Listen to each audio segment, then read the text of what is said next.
Doctor साहब, हम शुरू करते हैं। आप का सादर अभिनंदन। और 10 साथी जुड़ चुके हैं। अभिषेक मैं अभिषेक मैं थोड़ा गाय के बारे में पहले बता दूं, फिर ये दोनों अच्छा, विषय इकट्ठे।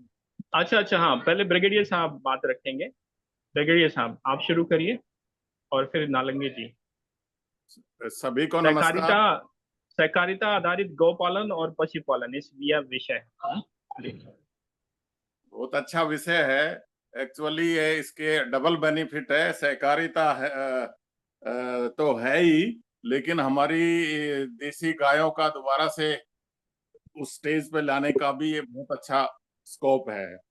और इसमें नालंगी जी ने तो बड़ा अच्छा काम किया है। पहले ही इस तरह की गौशालाएं खोल रही हैं और वो पहले ही उसमें बहुत अच्छी तरह समझ गए हैं कि अगर हमने अब देसी गायों का उत्थान और उनका नस्ल सुधार और उनका इकोनॉमिक वायबल और ये सबको ऊपर ले जाना है, तो सहकारिता एक अच्छा संगठन है। और इसमें एक सहकारिता का ही आर्थिक लाभ नहीं है, इसमें गाय का भी लाभ हो रहा है, खेती का भी लाभ हो रहा है। इसलिए ये जो आज के जो गौपालन के जितने भी सिस्टम हैं, गौशालाएं हैं, डेयरी हैं, और घरों में किसान एक एक दो दो गाय रखते हैं, इन सबको चालू रखते हुए ये नया सिस्टम हम जितने भी 54 ब्रीड है उनके लिए पूरे देश में जहां जो है उसके लिए पूरे देश में सहकारिता के माध्यम से और इसको आगे बढ़ाने के लिए एक अंडरस्टैंडिंग इन्होंने बहुत अच्छी तरह समझी है, उसको हम आगे ले जाएंगे। तो ये हमारी जो गाय के जो ये छोटे जानवर हैं क्या हैं, इनके बारे में भी सबका इसमें संरक्षण से लेकर नस्ल सुधार से लेकर उसी स्टेज पे लाने की कोशिश होगी। इसमें ये हम क्यों कर रहे हैं, इसमें एक धीरे धीरे भगवान कृष्ण के टाइम में हमारी गाय में धीरे धीरे कुछ चेंजेस आए हैं। वो हमारे मैनेजमेंट के कारण आए हैं। हमारी गाय का जो पालन पोषण हुआ है वो हर्ड के रूप में हुआ है। मतलब जाएगी, सारे घरों में भी है, तब भी इकट्ठी होकर जंगल में चरने जाएगी, वो झुंड के रूप में हुआ है। और 10,500 वर्ष पहले ये गाय का मानव के साथ रिश्ता हुआ है। और जितने हम डोमेस्टिक जानवर या जो भी हम एनिमल्स कहते हैं, एनिमल्स में सबसे क्लोज रिलेशन, सबसे व्यवहारिक रिलेशन चेतना के हिसाब से भी हमारी गाय के साथ रहा है। गाय एक हंप वाली गाय है जिसकी करीब करीब आज की डेट में भी हमारे पास 60% दुनिया की गाय की 60% इंडिया में रही है। और आज की डेट में जो हंप वाली गाय, सारी गायों में हंप वाली गाय है जो 32% हमारे भारत में आज भी है। और इसमें दूसरे नंबर पर ब्राजील आता है, तीसरा नंबर पर चीन आता है। सबको मिलाकर करीब करीब 64% इनकी संख्या इन तीन देशों में है। इसमें बहुत विशेषताएं डेवलप हुई है एनवायरनमेंट के साथ, हमारी प्रकृति के साथ, हमारे भारतवर्ष के साथ। हमारे देश में जैसे मनुष्यों की भी स्पेशल विशेषता है, इसलिए हमारे प्लांट्स वगैरह की, हमारे एनिमल की तो कुछ विशेषताएं ऐसी है जो उसी जाति की, जैसे गाय की ले लो, उसी जाति से बहुत श्रेष्ठ है। इसका रिलेशन ये हुआ है कि हमारा उनके साथ एसोसिएशन, प्रकृति के साथ एसोसिएशन बहुत क्लोज रहा है। गाय की हम दो तीन विशेषताएं मैं जिक्र करूं तो इसमें इसमें हम कहते हैं कि इसमें हम्प वाली गाय है जिसमें थू होती है और नीचे गल कंबल है और सूर्य केतु नाड़ी का जिक्र करता है। ये इस को उनको हेल्थ के लिए उनके प्रोडक्ट अच्छी क्वालिटी हो, वो बीमार ना पड़े, इम्यूनोजेनिक बूस्टर है। ये नेचर ने एक क्वालिटी दी है कि यहाँ इतना मुश्किल, जहां जहां भी मुश्किल होगा वहां तुम एडजस्ट कर सकोगे, जैसे ऊंट ऊंट रेगिस्तान में कर सकता है।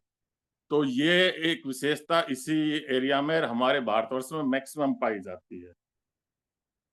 दूसरा बात यह है कि इसमें जो इसके गोबर, यूरिन और इसकी दूध तो है ही, दूध तो 4-5 गुना अच्छा है, इम्यूनोजेनिक बूस्टर है। और उसके सिवाय गोबर और ये यूरिन उसका क्यों अच्छा है, इसका एक इसका हम धार्मिक रीजन से या अपने संस्कारी रीजन से कहते हैं कि इसमें देवी देवताओं का वास है। ये क्वालिटी बिल्कुल सत्य है, लेकिन देवी देवता आज की साइंस में पहचान कर लिए हैं कि वे वो छोटे छोटे माइक्रोब्स हैं जो घास खाने वाली गाय को उसका ऐसा भोजन बनाते हैं, और फिर वो उसका गौ में भी बहुत ही प्रॉपर्टी वाला बहुत ही अच्छा होता है, जिसमें जितनी भी ये प्रॉपर्टी बताई गई है वो है। अब हमारा इसका ये जो प्रॉब्लम क्यों आई है, धीरे धीरे ये प्रॉब्लम इसलिए आई है कि हमने ये जो माइक्रोब्स हैं, जो देवी देवता जिसको आप कहते हो, इनकी इन्हें तो संख्या दूसरे ले जाओ ना, 24 ले जाओ, उसकी क्या दिक्कत है? क्या फर्क पड़ता इनकी संख्या घट गई है, और अब उनकी संख्या उतनी नहीं है? है जिसमें से उस घास को वो अच्छा भोजन बना सके। तो इसलिए हमारा जो अभी ये इसको हर्ड मैनेजमेंट में, क्योंकि ये एक दूसरे से मिलने से, जंगल में घूमने से ये चीजें बनती है, ये माइक्रोस्कोप डेवलप होते हैं, घर में खड़े खड़े नहीं होते जहां एक गाय है, ये दूसरों से आपस में मिलकर आते हैं। तो अब हमने जो ये प्लान बनाई है कि इसका हर्ड सिस्टम में कुछ ही देर के लिए हो जाए, तो ये बहुत अच्छा सिद्ध होगा। और इसमें हम जितने भी हमारे पास 54 ब्रीड बची हुई है, उन 54 ब्रीड को अलग अलग एरिया में ये जो सहकारिता के हिसाब से हम प्योर ब्रीड के लिए ले जाएंगे, हम इसको प्रोडक्शन को शुद्ध करने के लिए ले जाएंगे, और फिर इसका बाकी तो सब सुभाष जी बताएंगे कि इसका कैसे मार्केटिंग करना है, कैसे क्या करना है। तो ये सहकारिता में पालने से हमारे को बहुत बेनिफिट है।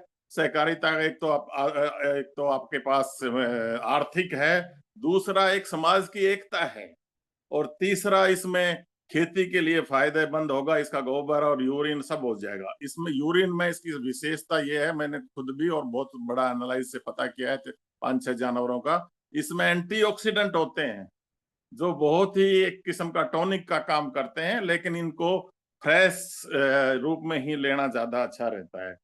तो इसमें हम 54 की 54 ब्रीड को हर एक गांव में पंचायत का भी साथ लेंगे। एक सहकारिता तो भी 11 आदमी है, उससे ज्यादा आदमी 100-100 का एक ग्रुप बना के उसमें लेंगे। पर एक मैं सलाह दूंगा, नागलंगे साहब शायद आगे एग्री करें, कि हमने एक शहरी लोगों का भी सहकारिता बनाकर एक गांव में पलवाना है इनको उसी तरीके से।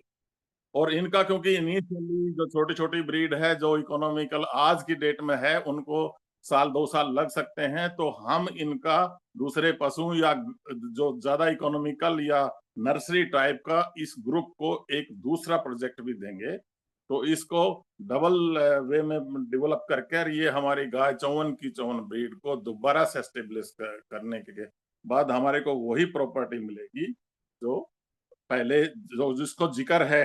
उसका थोड़ा सा बस 2 ही मेन रीजन है कि हमने इसको जो खाने में जो माइक्रोब्स पेट में होते हैं उनको खत्म कर दिया प्रैक्टिकली।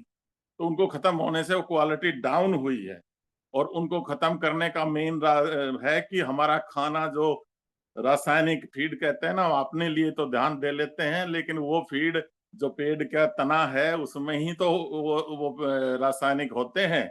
जब वो जाते हैं तो बैक्टीरिया तो एक जीव है, तो वो जाते हैं तो उस जीव को पनपने नहीं देते, और वो कॉम्बिनेशन अच्छे वाला लाखों में होते हैं, 1 ग्राम में करोड़ों में वो रिड्यूस हो गया है, ये बिल्कुल सत्य है। उसको दोबारा से और अपनी पारंपरिक जो गाय में 5-6 क्वालिटी हैं उनमें और इसका रीजनल का भी बड़ा रोल है। हमने विदेश से गाय लाके सारा सत्यानाश किया, हमने रीजन की उस रीजन की गाय उसी में देखनी है। उसको जो माइक्रोज बनते हैं जो खेती के लिए बहुत ही अच्छे हैं, जो सब उर्वरक को भी रिप्लेस करेंगे, वो उस रीजन के लिए बेस्ट है। एक ये पॉइंट भी कई बार उठता है कि इसके प्रोडक्ट इतने अच्छे हैं तो हम क्यों न गाय के गोबर को विदेश में भेज दें। वो ठीक नहीं होगा, वो हमारी धरती के लिए है, हमारे उस रीजन के लिए है जिसमें वो गाय पली पुली और उसमें जिसमें उसने वो डेवलप हुआ है। ये 2-3 बात ध्यान रख के सहकारिता के बारे में ज्यादा वो बताएंगे। और मैं इतना ही कहना चाहता हूँ कि ये इसको इस सिस्टम से बहुत अच्छी तरह, और ये रेयर अपॉर्चुनिटी है, हमें इसमें डेवलप करना चाहिए, और हमें सबको इन्वॉल्व होना चाहिए, चाहे हम शहर में हैं चाहे कहीं है। ये एक बहुत अच्छा फ्यूचर है गाय के लिए और हमारे लिए। तो गांव के सरपंच और वगैरह कुछ पहले क्या होता था कि हर एक गांव में एक या दो टाइप की ब्रीड होती थी। तो हमने ब्रीड प्योरिफिकेशन के लिए उसमें नंदी सांड, उसमें सांड, उस ब्रीड को उसी ब्रीड का सांड लेना है और धीरे धीरे हमने उस ब्रीड के प्योरिटी की तरफ जाना है और क्वालिटी में इंप्रूव करना है। पहले हम इसको खेती के लिए ज्यादा यूज थे, अब हमने दूध का भी इंप्रूव करना है, उसका हमारे पास सिस्टम है। 24-25 गाय तो दूध के लिए ऑलरेडी तैयार है, 24-25 को और लाना है। और कुछ जो बहुत छोटी है और वो हमारे इसके लिए है, उनका हमने कंजर्व करना है। कंजर्व करने का भी यही तरीका है कि उसको कोऑपरेटिव वे में करेंगे, वो हर्ड के साथ रहेगी, वो गांव की भी शो बनेगी, एजुकेशन में बच्चों को भी काम आएगी, उसका मैनेजमेंट, और उसको तो बीमारी भगाने के भी है। इसका इसका खाद्यान्न प्राकृतिक बहुत अच्छा है, प्राकृतिक खेती में भी मदद होगा, सब में काम आएगा। पर इसको शुरू में एक बार एस्टेब्लिश करने में हमें थोड़ी सी तकलीफ होगी, तो हमने उस ग्रुप को बहुत ही अच्छा ग्रुप सेलेक्ट करके और उसको आगे बढ़ना है। और काफी बातें हैं गाय के बारे में, लेकिन आज क्योंकि सहकारिता पे ही है तो हम उसी पे रहते हैं। और वरना इसके और भी पशुओं से भी बहुत फायदा है। एक दो पशुओं की बात मैं और बता के खत्म करता हूँ कि पशुओं में तो भैंस भी है, बकरी भी है, गाय भी है, उनका भी इस तरीके से मुर्गी पालन भी किया जा सकता है। और एक हमारे पशु में जिनको हम बोझ ढोने वाला या काम करने वाला है, खेती में ज्यादा है, जैसे बैल है, गधा है, कैमल है, म्यूल है, इनका अभी बहुत बुरा सत्यानाश हुआ है क्योंकि हमारा एक सोशल और इस तरह का एनिमल लवर ग्रुप है, तो हमने उनको भी थोड़ा सा उत्थान करना है। डंकी तो बिल्कुल खत्म हो गया क्योंकि उसके साथ कोई काम नहीं करना चाहता। कैमल को मीट के लिए काट रहे हैं और म्यूल भी खत्म हो गया। और बुल का आप जानते ही हो, थोड़ा बहुत यूज आप जैसे की वजह से आगे बढ़ रहा है। इनको भी कहीं ना कहीं प्रोटेक्शन देना है, उसका भी ये इसी तरह का तरीका है कि आप सामूहिक गौशाला खोलोगे तो एक बैल की जोड़ी भी रख सकते हो और सांड भी उसी नस्ल के रख सकते हो। तो पशुपालन के तो बहुत लाभ हैं। और ये जो हमारी देसी गाय है, इसमें इसका अधिक तो आर्थिक लाभ है, रोजगार है, कृषि में लाभदायक है। इसके पदार्थ, इसके पशुओं की देखभाल की और पोषण और चिकित्सा आदि का ध्यान में रखते हुए, और इनकी ब्रीडिंग भी रखनी है हमने, क्योंकि घर में ब्रीडिंग नहीं होती है। और आजकल तो ऐसा हो गया है कि कोई नस्ल का सांड का बीज डाल देते हैं। और हमने ये बहुत गाय को इसको वापस लाने के लिए नस्ल सुधार बहुत जरूरी है।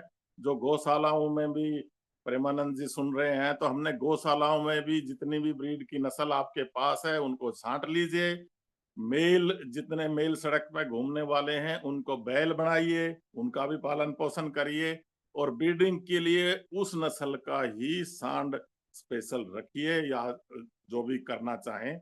मैं तो सलाह ये भी दूंगा कि जिस नस्ल की ज्यादा ब्रीड है उस नस्ल में सेक्स सीमन का एआई भी अच्छे लोगों से करवाइए, ताकि सारी बछड़ियां हो आगे और बछड़ियों का दूध में सुधार के लिए वो जल्दी आगे जाए। तो इस तरह का तो ये गाय का छोटी सी बात थी। अब मैं यही बता के खत्म करता हूँ। और डॉक्टर सुभाष नालंगे जी इसको बहुत अच्छी तरह समझ गए हैं। इसको ऑन प्रैक्टिकल वो कैसे करेंगे वो अपने बारे में बताएंगे। धन्यवाद सर।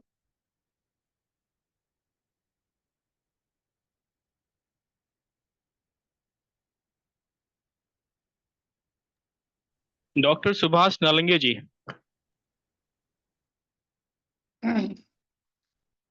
धन्यवाद। सभी को मेरा प्रणाम।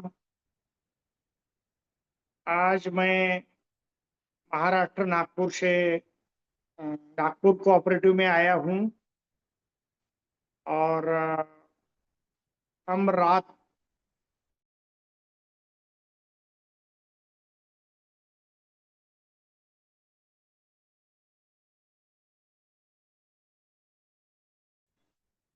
एक देवड़ा के एरिया लोग जानते हैं, वही हमने आज एक 9 बजे से मीटिंग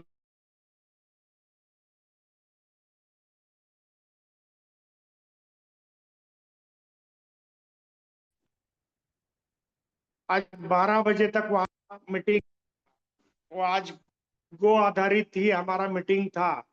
सुबह 9 बजे हमने गाय की आरती की और गाय की पूजा करके मीटिंग की शुरुआत की। उसमें बहुत सारे मान्यवर लोग आए थे। देवड़ापार अनुसंधान केंद्र के सचिव गुप्ता साहब और वरिष्ठ कुछ लोग थे, और हमारे महिला प्रेसिडेंट भी भारतीय कृषक समाज की स्वाति बोरीकर, वो भी आई थी। मेरे साथ कमलानंद भाई टावरी साहब भी थे। और आज जो चर्चा हमारी हुई, एक ब्लॉक में गाय को केंद्र बिंदु मान के कैसी कोऑपरेटिव निकालना चाहिए, इसके ऊपर बहुत चर्चा हुई। वो अनुसंधान केंद्र 100 एकड़ के ऊपर है, लेकिन उसमें 20 एकड़ भी जगह काम के लिए यूज हो रही है, और 80 एकड़ जगह खाली पड़ी है। उसमें भी बहुत स्कोप है काम करने के लिए। और वहाँ 880 पशु है, और उन्होंने बोला 14-15 टाइप के नस्ल उनके गौशाला में है, और वो कैसे रखते वो भी उन्होंने बता दिया। और रामटेक ब्लॉक में 160 गांव है, उसमें एक संस्था बहुत दिन से कार्य कर रही है, और 40 गांव में पहुंच चुके हैं, और वो भी 40% एक गांव में, ज्यादा नहीं। तो तावरी साहब ने उनको सारा समझा दिया कि कैसा कैसा बिजनेस हो सकता है। मैंने भी कोऑपरेटिव के ऊपर बात की, और हर गांव में कोऑपरेटिव कैसे निकालना है, कोऑपरेटिव में लोगों को क्या क्या काम देना है, और कोऑपरेटिव में पैसा कैसा खड़ा रहेगा, पैसा कैसा आएगा, लोग कैसे जुड़ेंगे, लोगों को रोजगार कैसा उपलब्ध होगा, और लोग ऑर्गेनिक खेती कैसी करेंगे, और ये केंद्र का लोगों को क्या फायदा होगा। ये देखो, बड़े बड़े ऑफिसर आते हैं, केंद्र में ट्रेनिंग लेते हैं, घर में जाते हैं और भूल जाते हैं।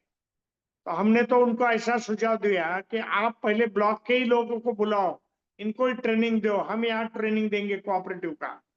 और यहाँ अच्छे उद्योग कैसे करना कोऑपरेटिव में, पेड़ पौधे में कितना उद्योग है, गोबर में कितना उद्योग है। हमारे साथ एक संतोष लाड्डा जी थे, अरे उनको तो गोबर नहीं मिल रहा था, वो बाजू के ही डिस्ट्रिक्ट के थे, और गोबर नहीं मिल रहा, और गौशाले का गोबर सेल नहीं हो रहा।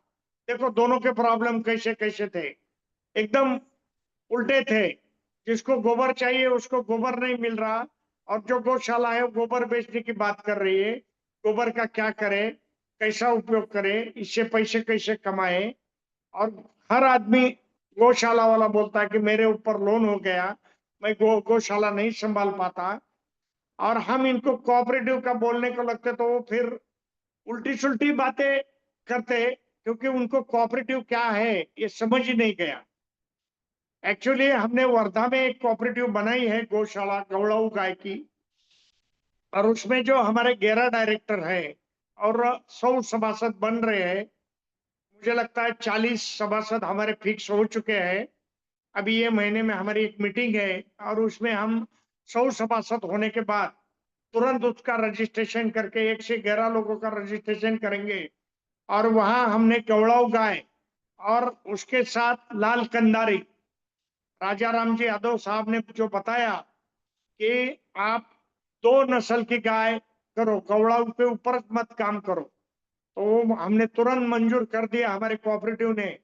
और वहां निर्णय ले लिया कि अपन गौड़ाऊ गाय के साथ दूसरी गाय यानी लाल कन्नरी अच्छी चलेगी। और गिर गाय तो इधर लोगों के पास बहुत है, तो लाल कन्नरी अच्छी गाय है, यहाँ उसका अच्छा फायदा भी हो रहा है विदर्भ और मराठवाड़ा में। हमने गौड़ाऊ के साथ लाल कन्नरी का निर्णय लिया, और हमने पहले 3 गाय गौड़ाऊ और 2 गाय लाल कन्नरी हर डायरेक्टर को हम दे रहे हैं, और हर सदस्य को हम दे रहे हैं। और 6 महीने के बाद और 5 गाय दे रहे हैं। ऐसा एक डायरेक्टर 10 गाय संभालेगा और 20 बछड़े, ऐसा उसका परिवार होगा। और 2 लोग इसके लिए काफी हो गए, 20 बछड़े और 10 बछड़े और 10 गाय के लिए 2 कुटुंब काम कर सकते हैं अच्छा। और इसका जो दूध है या गोबर है या गोमूत्र है, ये पूरा कोऑपरेटिव ध्यान देगी, कोऑपरेटिव परचेस करेगी जगह से, कि किसान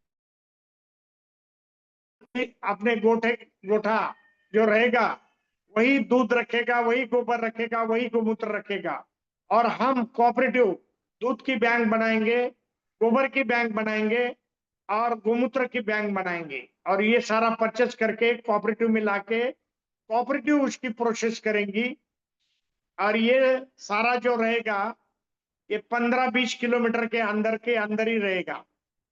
फिर यहाँ के 100 लोग खत्म होने के बाद वही डिस्ट्रिक्ट में दूसरा ब्लॉक देखा जाएगा, या एक ब्लॉक कार्य क्षेत्र समझ के काम करेंगे।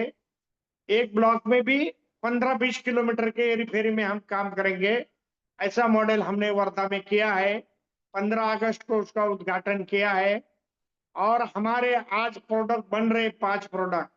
हमारे गौड़ाऊ गाय की जो रबड़ी है वो सबसे अच्छी है। हमने एक दिन रबड़ी का रखा है, एक दिन दही का रखा है, एक दिन घी का रखा है, एक दिन दूध का रखा है, ऐसे अलग अलग दिन रखे हैं।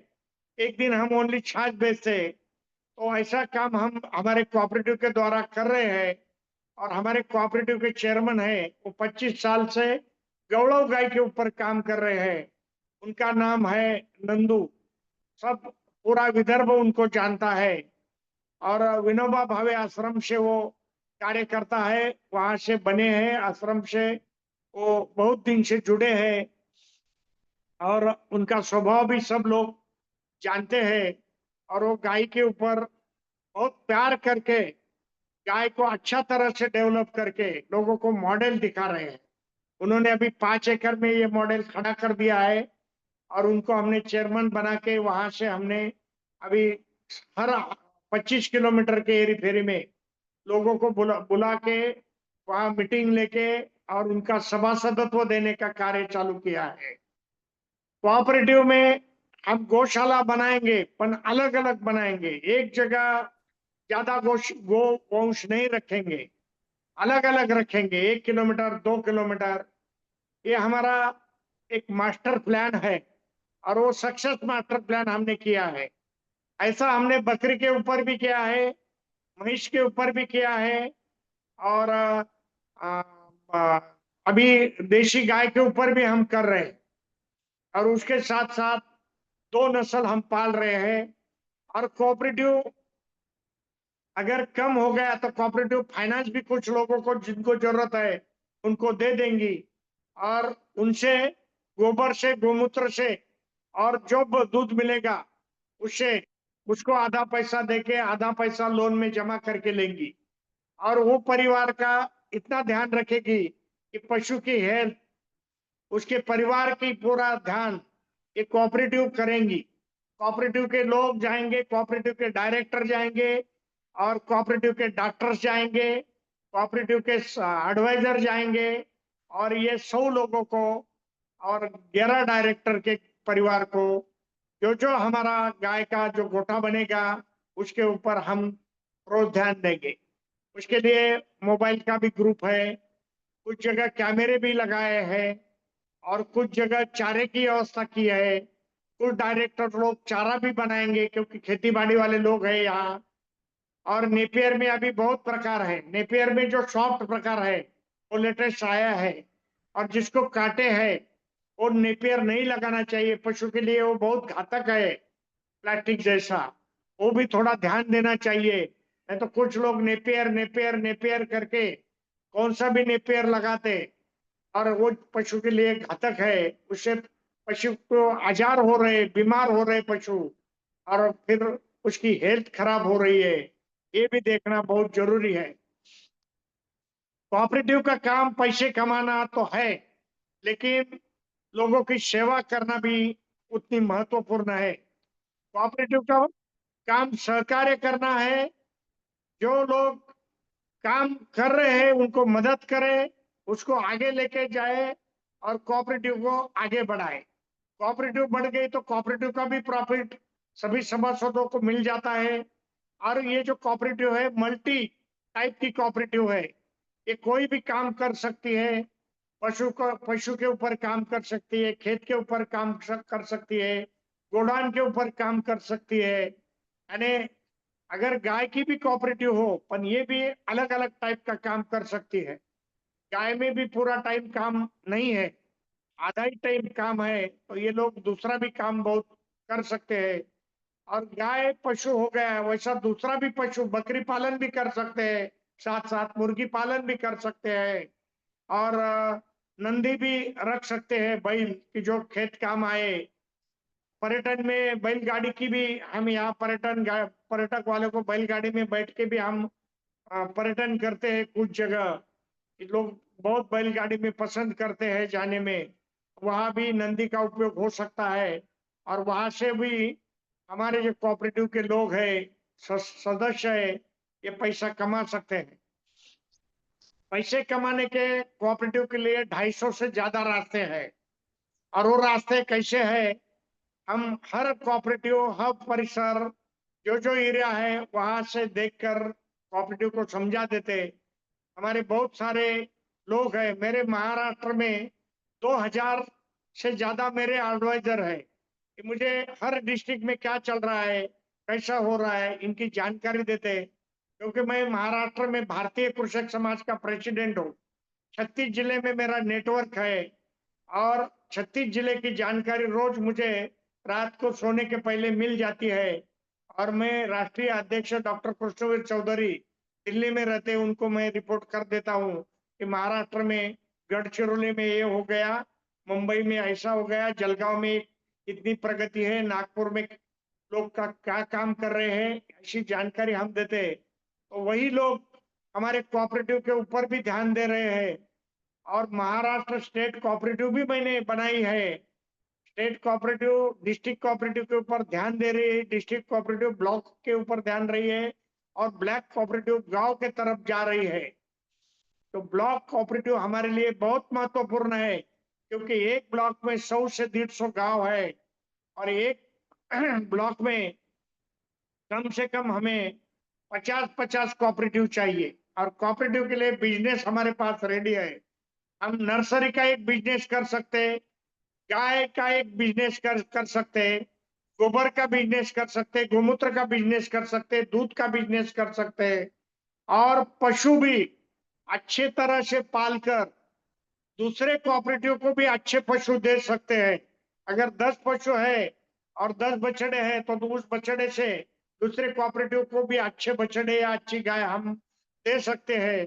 ये भी काम हमारी हमारी कोऑपरेटिव कर सकती है कि जो नया कोऑपरेटिव आया है और उनको गाय की जरूरत है, तो हमारे पहले पुराने कोऑपरेटिव से हम गाय भी उनको हस्तांतरित करेंगे, क्योंकि उनका भी कोऑपरेटिव चलने में अच्छा मदद हो। और हमारे पहले कोऑपरेटिव का पूरा नॉलेज है, वो भी उनको मिल जाए। हम 2-3 दिन पहले अमरावती में थे, तो अमरावती में भी 75 से ज्यादा गौशाला है। और सब गौशाला का यही रोना है कि गोबर का मार्केटिंग नहीं होता, गोमूत्र का मार्केटिंग नहीं होता। पुलिस कौन सी भी गाय ला के देते, कैसे भी गाय ला के हमारे पास देते, और फिर हमको संभालना पड़ता है। और सब गाय मिक्स कर देते, देशी और हाइब्रिड गाय, होस्टन गाय, ये देशी गाय में मिक्स होके उसका गोबर अगर मिक्स हो गया तो वो गोबर खराब हो जाता है, उसमें कीड़े आ जाते हैं, कीटाणु आ जाते हैं, गोमूत्र भी खराब हो जाता है देशी गाय का।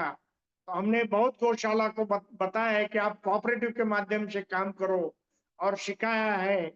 अमरावती में भी हमने 2-3 लोगों को हमारी पुरानी कोऑपरेटिव को जोड़ दिया, और उनके माध्यम से आज रोज वो जूम मीटिंग ले रहे हैं। पहले 1 महीना हम जूम मीटिंग लेते, और जूम मीटिंग के द्वारा कोऑपरेटिव को पूरा नॉलेज देते, गौशाले को नॉलेज देते, और जिले के अंदर ट्रिप निकाल के किसकी गौशाला, छोटी गौशाला 10 गाय की गौशाला किसकी अच्छी है, 5 गाय की गौशाला किसकी अच्छी है, किसके पास कौन सी नस्ल है, और क्या इसके ऊपर काम कर, इसकी हेल्थ कैसे देखता है, उसको क्या पशु खाद्य देता है, और उसके पास चारे का सोर्स क्या है, सूखा चारा कितना देता है, ये सब ट्रेनिंग हम देते। आज हमने देवलापार में वही बोला है, 160 गांव में कम से कम 160 कोऑपरेटिव दीपावली के पहले होना चाहिए, ऐसा निर्णय ले लिया।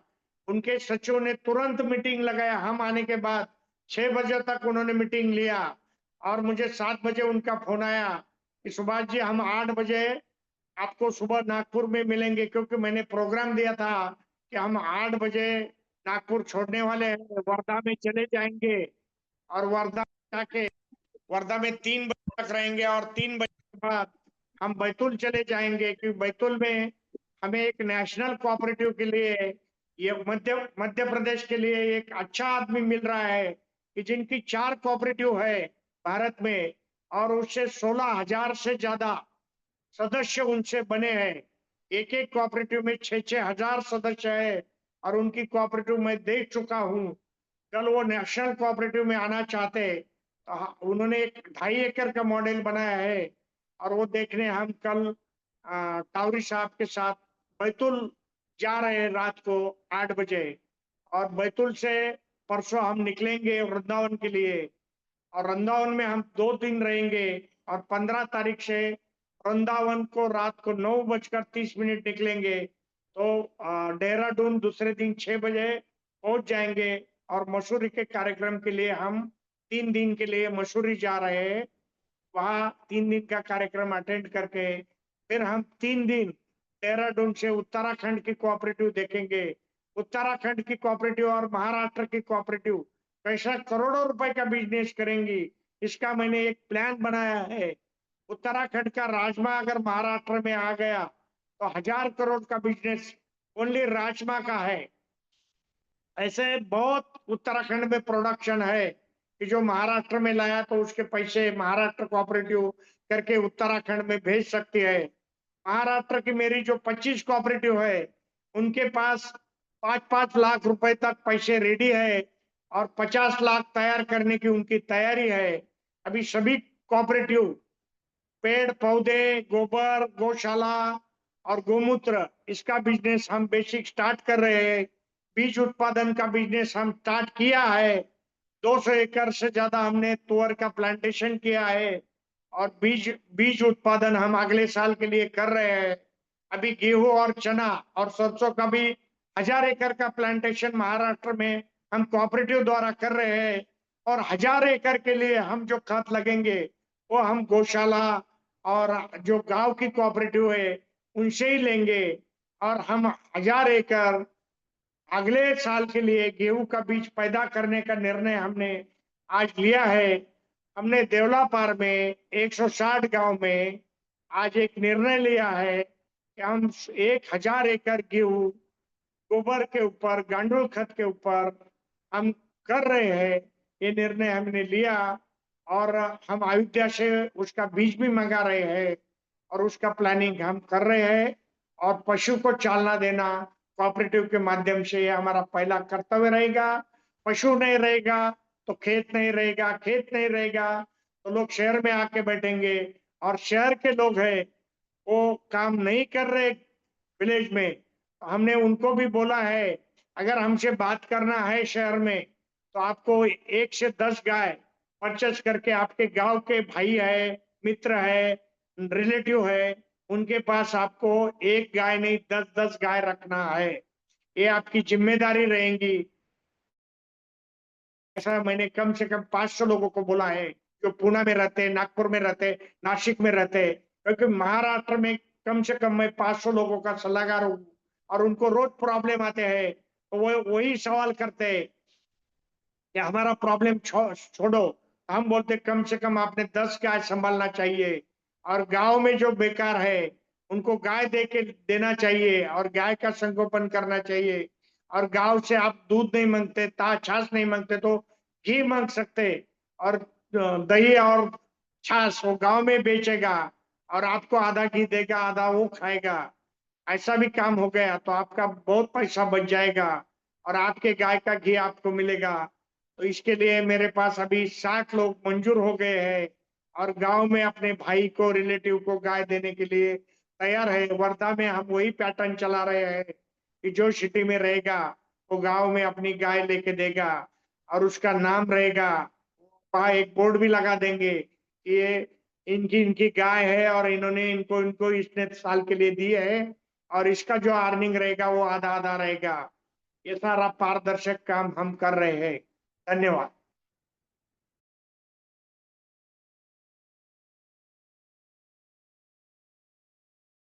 हाँ, धन्यवाद डॉक्टर साहब।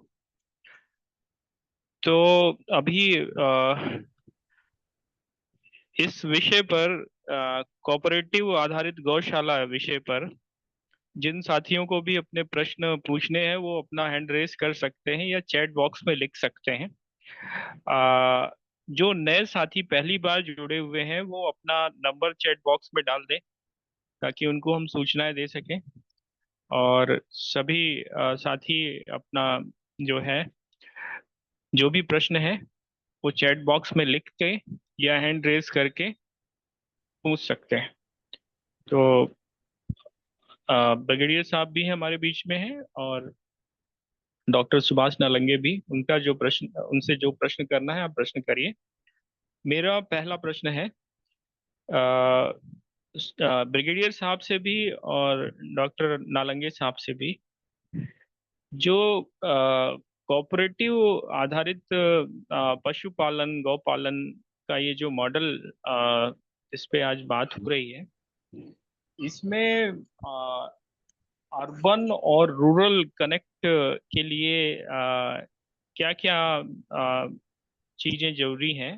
अर्बन और रूरल कनेक्ट से मेरा मतलब ये है कि शहर के लोग जो शहर में गाय नहीं रख सकते, लेकिन वो कोऑपरेटिव बनाते हैं और उसके माध्यम से गांव में गाय रखवाते हैं और उनका गौपालन होता है।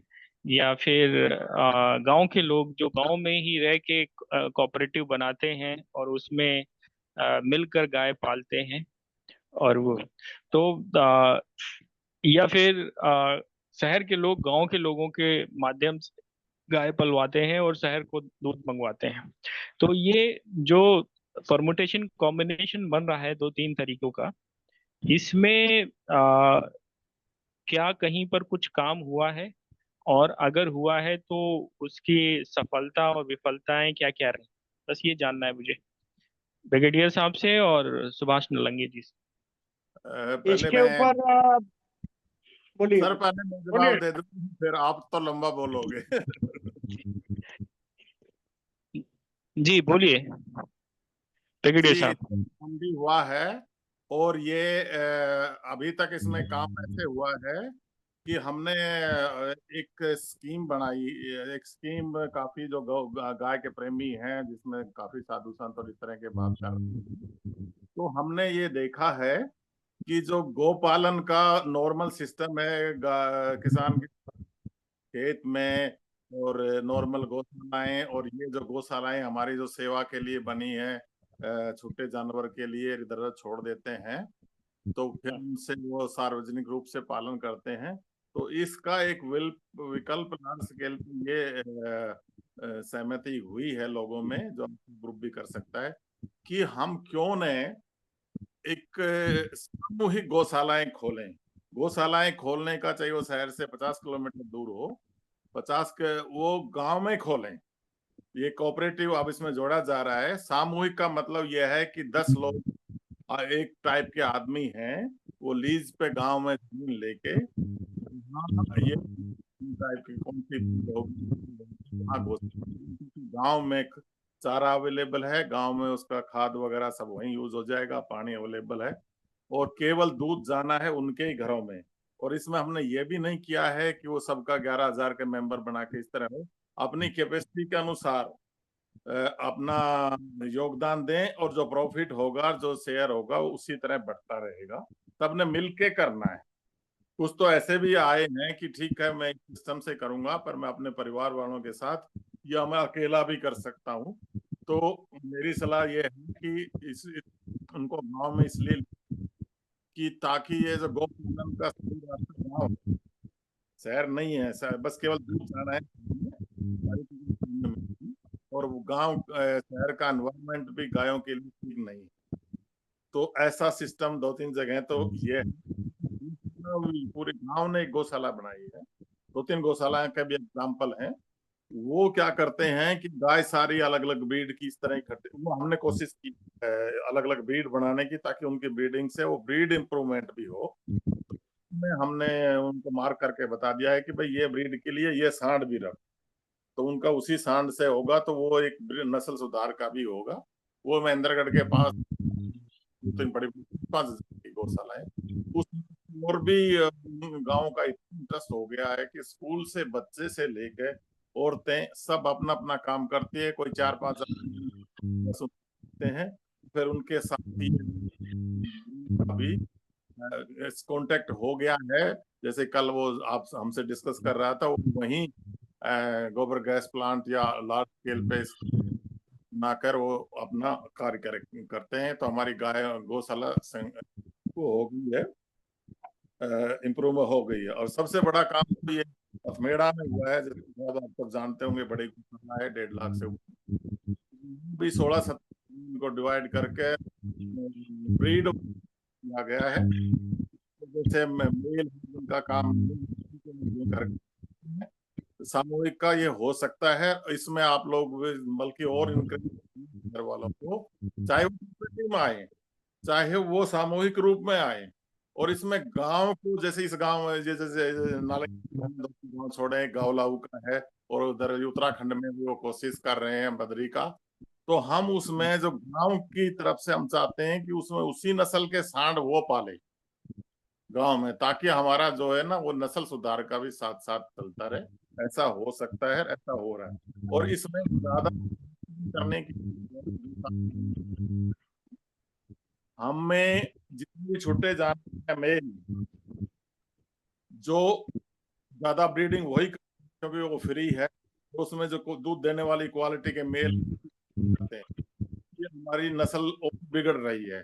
तो एक प्रोजेक्ट ये है कि जितनी भी गौशाला है, जितनी वो मेल जो सेलेक्टिव है, ब्रीड वाइज है, उनको तो आप मेल जैसे नंदी रख लीजिए, लेकिन बाकी को बैल बना के उनकी और काम लीजिए। इवन आप उनसे काम भी नहीं लेते हैं, उनको वहीं खाना और सेवा के लिए रखना होता है, तब भी उनको कैस्ट्रेट करके, ताकि ये संख्या कम बढ़े और नया जो अच्छा ब्लड है वो आगे बढ़े, उनका बंदोबस्त करिए। ये गौशालाओं से भी, मेरा जो सार्वजनिक गौशाला है उनसे भी ये कुछ इस तरह का प्लान करना चाहिए। दूसरा, ये जो सड़क पे घूम रहे हैं, जो जिस गांव के पास, वो पंचायतों को भी इस तरह का कुछ कुछ लोगों ने किया है, तो मैं आगे इसको आपके सहारे से बढ़ाना चाहूंगा कि वो जो जितने गांव में छुट्टा जानवर करके घूम रहे हैं, उनको एक जगह केंद्रित किया जाए। उनका चारा पानी गांव वाले सब देने को तैयार हैं, क्योंकि उन्हीं की फसल का वो ज्यादा नुकसान होता है, उन्हीं का ज्यादा होता है। तो वो हम उनको कैस्ट्रेट कर दें, जो काम के नहीं है, जो काम के नहीं का मतलब केवल ब्रीडिंग के लिए फिट नहीं है, और उनकी सेवा में कोई कमी ना छोड़े। और बैर कहीं बनकर काम आए तो भी अच्छा, नहीं इनका गोबर और यूरिन तो वैसे भी काम आता रहेगा, तो उनको वहां पालें। लेकिन जो उस टाइप की जो नस्ल है उसको उस तरफ कन्वर्ट करने के लिए, या तो उस टाइप के सांड रखें, नंदी जिनको आप बोलते हो, गांव में रखे और वो गौशाला रखे, या उसका प्रयोजन गवर्नमेंट से भी आसानी से कराया जा सकता है कि उसी तरह का सेक्सिमन उन गाय के जब हीट में आए तो डॉक्टर वगैरह का साथ सारा देके वो डाला जाए, ताकि वो जो नई बच्ची, और उसमें बच्चियां आएगी 90%, तो नई बच्चियां आएगी, वो दूध वाली होगी, तो वो तो सेल्फ सस्टेनेबल बनने के चांस बहुत जल्दी है। इस तरह का ये नया सिस्टम है। क्योंकि देखो, आप लार्ज स्केल पे देखोगे तो 5-6 स्टेट को छोड़ के किसान के पास ना घर में रखने की जमीन है, ना उसके पास खेती है। तो हम इसको कोऑपरेटिव में लाने की कोशिश से ये आगे चलेगी। गाय के पालन पोषण में कोऑपरेटिव में 10-20 गाय इकट्ठी रहे तो उनमें अच्छा सिस्टम जल्दी डेवलप होता है, मैनेजमेंट भी आसान होता है। एक आदमी एक भी गाय संभालेगा घर में, और एक आदमी 10 भी गाय संभालेगा कोऑपरेटिव के सिस्टम में। तो ये आगे आगे इसको गाय को ऊपर ले जाने के लिए ये सबसे अच्छा तरीका है। अब इसमें कोऑपरेटिव में तो नालंगे साहब बोलेंगे, और मैं तो इसको सार्वजनिक में ज्यादा इंटरेस्ट लेता हूँ। पंचायत की तरफ से भी, वो पंचायत की पंचायत करे कि पूरे गांव की रिस्पॉन्सिबिलिटी हो जाए। धन्यवाद। हाँ, धन्यवाद। आ, हाँ, अभिषेक जी ने ये सवाल बराबर पूछा, तो मुझे 30-40 साल पहले याद आई। तो गांव में जो दूध उत्पादन होता है, तो वो हमारे यहाँ पश्चिम महाराष्ट्र में या महाराष्ट्र में आज भी 40 साल से मैं देख रहा हूँ कि महाराष्ट्र में लेवल पे 30% जो सुबह 6 बजे बस आती, ब्लॉक में 7 बजे पहुंच जाती, तो वो बस में स्कूल के बच्चे दूध और सब्जी भाजी, ये आज गांव में आता है 40%। और कुछ भाजी वाले भी आते बेचने के लिए। और डिस्ट्रिक्ट प्लेस पे 10% डिस्ट्रिक्ट प्लेस के लोग में भी, जो नजदीक है 50-60 किलोमीटर डिस्ट्रिक्ट, आज भी हमारे महाराष्ट्र में और विशेष करके मेरे घर में आज भी हर हफ्ते का सब्जी भाजी गांव से आता है। और गांव से दही और दूध, गांव से घी गांव से आता है। तो यही आ जाता है आज भी। और हम लोग जब जाते गांव में, तो हमारे पशु के लिए भी पशु खाद्य लेके जाते। महीने में 15 दिन में जाते। तो आज भी महाराष्ट्र में ये सिस्टम चालू है। गांव से वे दूध दही घी आता है, सब्जी भाजी आती है, और गांव वाले के लिए पैसा और बाकी चीजें आज भी लोग शहर वाले देते हैं। धन्यवाद।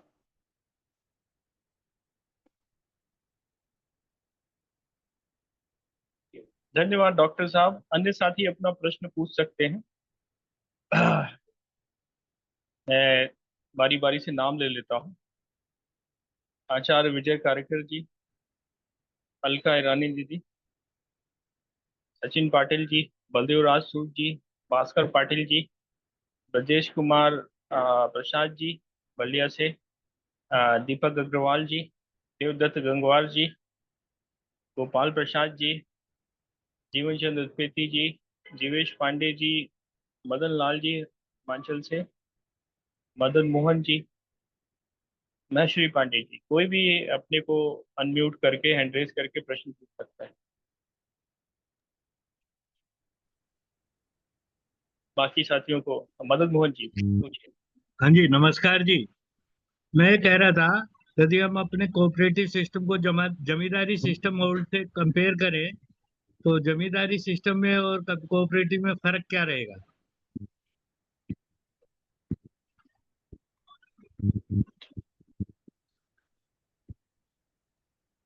हेलो। आपका क्वेश्चन है। थोड़ा सा डिटेलिंग करिए इसकी प्रश्न की। डिटेल यही है कि जमींदारी सिस्टम के अंदर भी जमींदार जो है, जिस तरीके से कोऑपरेटिव का मैनेजमेंट होता है, उस तरीके से गांव के मैनेजमेंट को ख्याल रखना होता था। कमियां आई तो कोऑपरेटिव की कमियों को भी हम किस तरीके से कंट्रोल कर पाएंगे। कोऑपरेटिव की मैनेजमेंट भी लैंड ओनर्स के साथ या किसान के साथ या कंज्यूमर के साथ एक्सप्लॉइटेशन नहीं करेगी। इसके लिए क्या सेफ्टी मेजर हो सकता है, क्या लीगल सिस्टम हो सकता है, इस पे चर्चा होनी चाहिए। जी, डॉक्टर सुभाष नालंगी जी, प्रक्रिया साहब, आप दोनों लोग बात रखें, मैं भी कुछ इस पे रखूंगा। हरी बात। डॉक्टर साहब।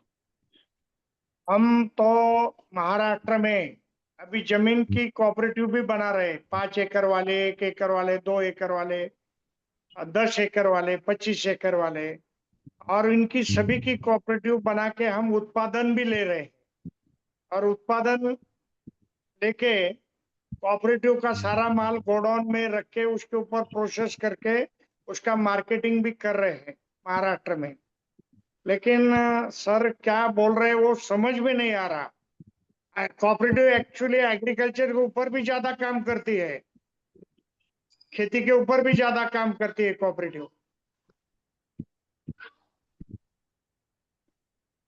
मेरा ये कहना है कि कोऑपरेटिव सिस्टम के अंदर भी जमींदारी की व्यवस्था की तरह कमियां नहीं आएंगी। इसके लिए क्या कंट्रोल मैकेनिज्म है? हाँ। क्या क्या कमी हेलो। आएंगी? जी जी जी, मैं बताता हूँ। इसमें ऐसा है, आपका मेरे ख्याल से जो प्रश्न ये पूछ रहे हैं जमींदारी का जिस तरह से सिस्टम है उससे बिल्कुल कोऑपरेटिव का आपका बिल्कुल भिन्न है। कोऑपरेटिव में आपके जो डायरेक्टर्स होते हैं वो उसी क्षेत्र के होते हैं और वो उसी क्षेत्र के उनका चेयरमैन भी होता है। तो उन सबको ही मिल करके सारे प्लान बनाने पड़ते हैं, क्या प्रोडक्शन है उसके हिसाब से करते हैं। जो भी कमियां हैं वो कमियां भी वही देखेंगे, वही ठीक करेंगे। तो इसमें कोई प्रश्न नहीं, ऐसा नहीं होता है कि कोऑपरेटिव के ऊपर कौन करेगा। तो अगर उनमें से कोई गलत है तो उसको रिमूव किया जा सकता है, वही लोग कर सकते हैं।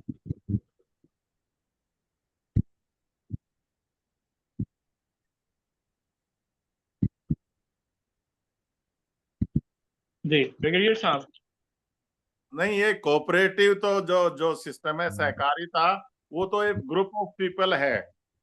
वो ग्रुप ऑफ पीपल सामूहिक रूप से काम करते हैं, अपना शेयर देते हैं। इसमें जमींदारी का रोल नहीं है, चाहे वो किसी फील्ड में करें, फील्ड तो बहुत ज्यादा है उनके। तो जैसे हम ये जो गाय का आज बात हो रही है, तो हमने 10 आदमियों 11 आदमियों ने मिलके, इससे ज्यादा ने मिलके हमने गाय पालन का एक काम धंधा शुरू किया है। सबने अपना शेयर डाल दिया है, वो सब मिलके करेंगे। और जो कोई उसमें निकलना चाहे वो निकल जाए, दूसरा ऐड करना चाहे वो ऐड हो जाए। तो इसमें कोई ऐसा, मेरे ख्याल से तो वो जमींदारी सिस्टम को मैं ज्यादा जानता नहीं हूँ। जमींदारी सिस्टम से कंपैरिजन नहीं, ऐसा जी मुझे लगता मैं थोड़ा सा इसको डिफरेंट तरीके से समझाता हूँ मदन मोहन जी। जो इंडियन पीपल रिप्रेजेंटेशन एक्ट बना हुआ है, उसमें जब भी कोई पॉलिटिकल पार्टी बनानी होती है तो आज की डेट में 100 मेंबर की डिटेल लेते हैं, और वो 100 मेंबर मिनिमम होने चाहिए, और उनके सारे डॉक्यूमेंट वो मिलान करके वो पार्टी का रजिस्ट्रेशन की प्रक्रिया पूरी होती है। लेकिन क्या होता है कि लोग जो होते हैं वो बाई लॉज ऐसे बनाते हैं कि वो बाई लॉज में हेरा फेरी करके जो प्रेसिडेंट है वो प्रेसिडेंट ही बना रहता है, जो सेक्रेटरी है और जो ट्रेजरर है वो अपनी पोजीशन न किसी तरह बचाए रखते हैं। कोऑपरेटिव में क्या है कि कोऑपरेटिव में काफी ट्रांसपेरेंसी होती है, लेकिन फिर भी लोग तिकड़म लगा के और राजनीति के सहारे लेके ये करते हैं। तो इसको दो तीन तरीके से कम किया जा सकता है। एक तो जो कोऑपरेटिव में जो भी लोग चयनित किए जाएं वो थोड़ा सा उनको देख के चयनित किया जाए कि वो लोग मतलब ज्यादा तिकड़मी और ज्यादा मतलब गलत टाइप के तो नहीं है, गलत आदतों वाले तो नहीं है। दूसरा क्या है कि उसके बायलॉज ऐसे बनाए जाएं कि जो आ, मतलब कोऑपरेटिव में प्रो डेमोक्रेटिक हो, बायलॉज में चेंजेस ना हो सके, बदलाव ना हो सके, और साथ ही साथ बायलॉज ऐसे हो कि जिससे कोऑपरेटिव की इंटरनल डेमोक्रेसी बनी रहे और सारी चीजें व्यवस्थित होके चलें। फिर चौथी चीज ये की जा सकती है कि कोऑपरेटिव में कुछ ऐसे भी सदस्य जोड़े जाएं जो कि समाज में प्रतिष्ठित हों, जो अपनी न्यायप्रियता के लिए, अपने अपने मतलब के सच के प्रति निष्ठा के लिए, अपने समाज में अच्छे आचरण के लिए। और वो लोगों को जिम्मेदारी दी जाए कि वो अगर कोऑपरेटिव में कोई गड़बड़ होता है तो वो उसके लिए एक ऑडिटर या उसके लिए वो एक लोकपाल की भांति कार्य करेंगे। तो ये सेल्फ मेड मैकेनिज्म है, वो अगर कोऑपरेटिव के अंदर बना ली जाती है, जो कि बायलॉज में प्रोविजन होता है कि इस तरह की फ्लेक्सिबिलिटी कर सकते हैं। चुनाव तो जो होगा वो गवर्नमेंट का जो एक एक सिस्टम है उसके तहत ही होगा, लेकिन बाकी इस तरह से जो इंटरनल गड़बड़ियां हैं उस पर कुछ हद तक अंकुश लगाया जा सकता है। फिर उसकी मीटिंग जो हो वो ट्रांसपेरेंट तरीके से हो और सारी व्यवस्था अच्छी तरीके से चले। तो अब इसको उल्टा उलट कर देता हूं मैं कि पॉलिटिकल पार्टियां बनाई गई जो पीपल रिप्रेजेंटेशन एक्ट के तहत बनाई गई, उसमें भी डेमोक्रेसी और इंटरनल पार्टी डेमोक्रेसी बनी रहे ये ध्यान में रखे रूल्स और रेगुलेशन बनाए गए थे। लेकिन लोगों ने बायलाज में हेरा फेरी करके और कॉन्स्टिट्यूशन चेंज करके और वो उसमें मैनिपुलेशन करके प्रेसिडेंट और प्रेसिडेंट का बच्चा और फिर उसका बच्चा को अपना बनाए रखा, कंट्रोल पार्टी में लिए रहे।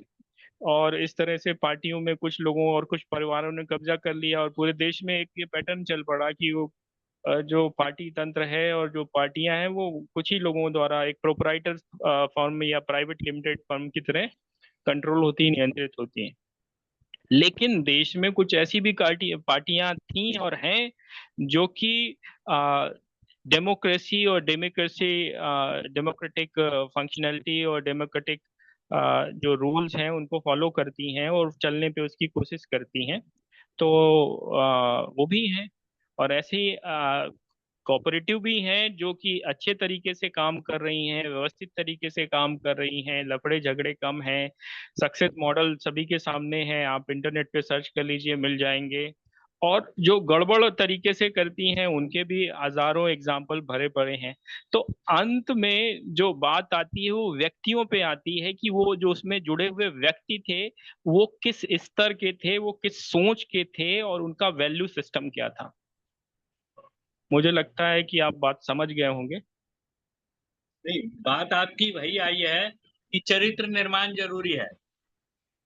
बात आपकी वही है, चरित्र निर्माण जरूरी है, चाहे वो जमींदारी व्यवस्था हो, चाहे वो राजनीतिक व्यवस्था हो, चाहे वो कोऑपरेटिव व्यवस्था हो। अब उस चरित्र निर्माण की जहां तक बात है, मेरे को नहीं लगता कि कर्तव्य की बात कहीं होती है या चरित्र निर्माण की बात कहीं होती है। उस पर ध्यान देने की जरूरत है। बात वहीं आकर खत्म होती है, चाहे वो जमींदारी व्यवस्था हो, चाहे वो भीड़ तंत्र है आज का जो व्यवस्था चल रही है, जिसके अंदर किसी भी राजनीतिक दल में जनतंत्र बाकी नहीं है।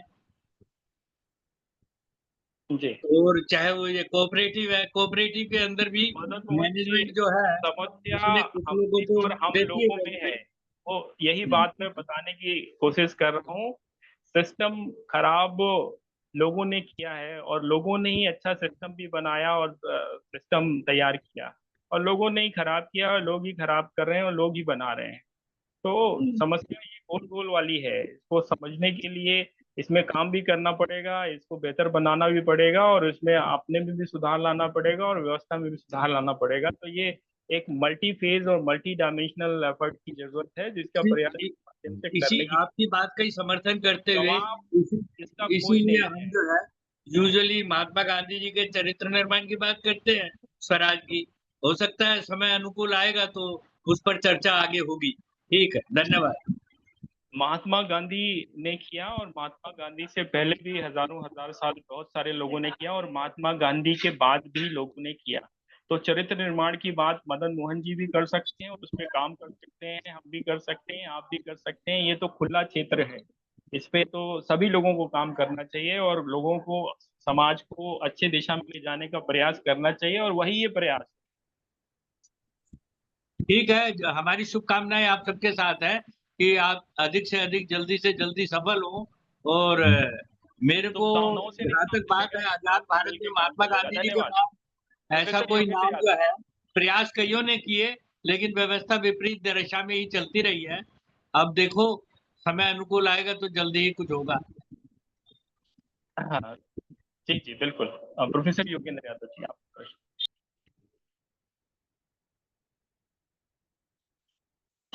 प्रोफेसर योगेंद्र यादव जी। जी जी अभिषेक जी, धन्यवाद समय दिया। आजकल आप बड़ी मुश्किल से समय देते हैं। मेरा ये सवाल था कि पहला तो सवाल ये था कि जो कोऑपरेटिव है इसमें दो तरह की कोऑपरेटिव है। एक सरकार ने भी अभी बहुत बड़ी पॉलिसी निकाली है इसी साल, उससे भी कोऑपरेटिव बना रहे हैं। सरकारी ऑफिसर्स भी आ रहे हैं। हमारे गांव में गया था मैं, वहां भी लोगों ने कैंप लगाया था, सरकारी कैंप कोऑपरेटिव बनाने के लिए। और दूसरा जो है, नलंगे जी एक आंदोलन चला रहे हैं कोऑपरेटिव का। तो मेरा ये पूछना था कि इस कोऑपरेटिव में बैंक से जो अगर लोन लेना चाहे कोऑपरेटिव, तो जैसे मैं पर्सनल करना चाहूँ वही काम या मैं कोऑपरेटिव के थ्रू करूँ, तो बैंक लोन के इंटरेस्ट में कितना फर्क है, पहला एक सवाल। दूसरा सवाल ये था कि जैसे कमल टावरी जी जो भी प्रोजेक्ट करते हैं तो 10% वो बता रहे थे कि हम प्रोजेक्ट कॉस्ट का 10% लेते हैं। तो सुभाष डॉक्टर सुभाष जी कितना परसेंट लेते हैं कोऑपरेटिव से इस पे मेरा उनका विचार जानना चाह रहा था। बस 2 ही सवाल थे मेरे जी।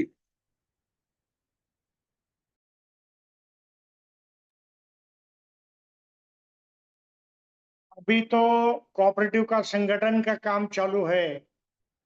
इसको संगठन में 1 साल चला जाएगा और 1 साल का हम तो फ्री में कर रहे हैं काम। कोऑपरेटिव निकाल के दे रहे हैं, काम कर रहे हैं। अभी लेने देने का कोई सवाल नहीं है।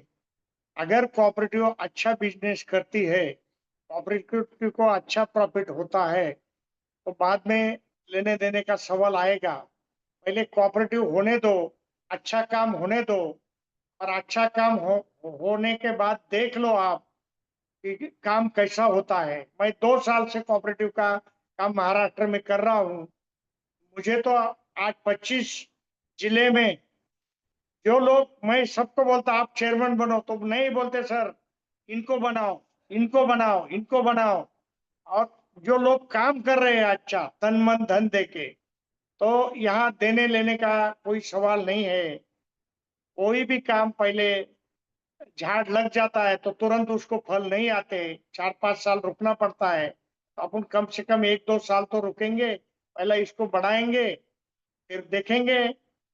जरूरत पड़ी तो, आज तो मुझे तो कोई जरूरत नहीं है लेने की कोऑपरेटिव से, क्योंकि मैंने उसका वैसा प्लानिंग करके रखा है। और अभी मुझे काम करना है, इसलिए मैंने इंटरेस्ट लेके कोऑपरेटिव को मदद कर रहा हूँ। लेन देन की बात बाद में, हम अभी 1-2 साल तो नहीं करेंगे। बैंक लोन का मेरा सवाल था कि अगर हम कोऑपरेटिव अरे भाई, बनाते हैं बैंक तो लोन बैंक लोन 8% से 12% तक चलता है, सभी 8 से 12। और जितना प्राइवेट में लोन कितना ज्यादा है लगेगा? उतना कम हो जाता है। यही मैं वो बिजनेस प्राइवेट करता हूँ तो कितना लगेगा, तो कोऑपरेटिव में कितना बेनिफिट मिलेगा, ये मेरा ये सवाल देखो, था। 8 से 12%। मैंने अभी 50 करोड़ लोन निकाला तो मुझे 8% से दिया है बैंक ने। और मैंने 10 लाख निकाला एक के पार्टी का, तो उसको बैंक ने 10% किया है। वो बैंक के ऊपर डिपेंड है कितनी बैंक पावरफुल है और सामने का कितना पावरफुल है। बैंक भी 1-2% कम कर देती। अच्छा प्रोजेक्ट, मैंने 100 करोड़ का प्रोजेक्ट अभी दिया है नागपुर का HDFC बैंक को। तो वो घर घर में आके लोन दे रही है, और वो पार्टी का रिटर्न बहुत अच्छा है। 50-60 लाख रुपए पर डे जमा होते हैं, तो वो बैंक में दिखते हैं।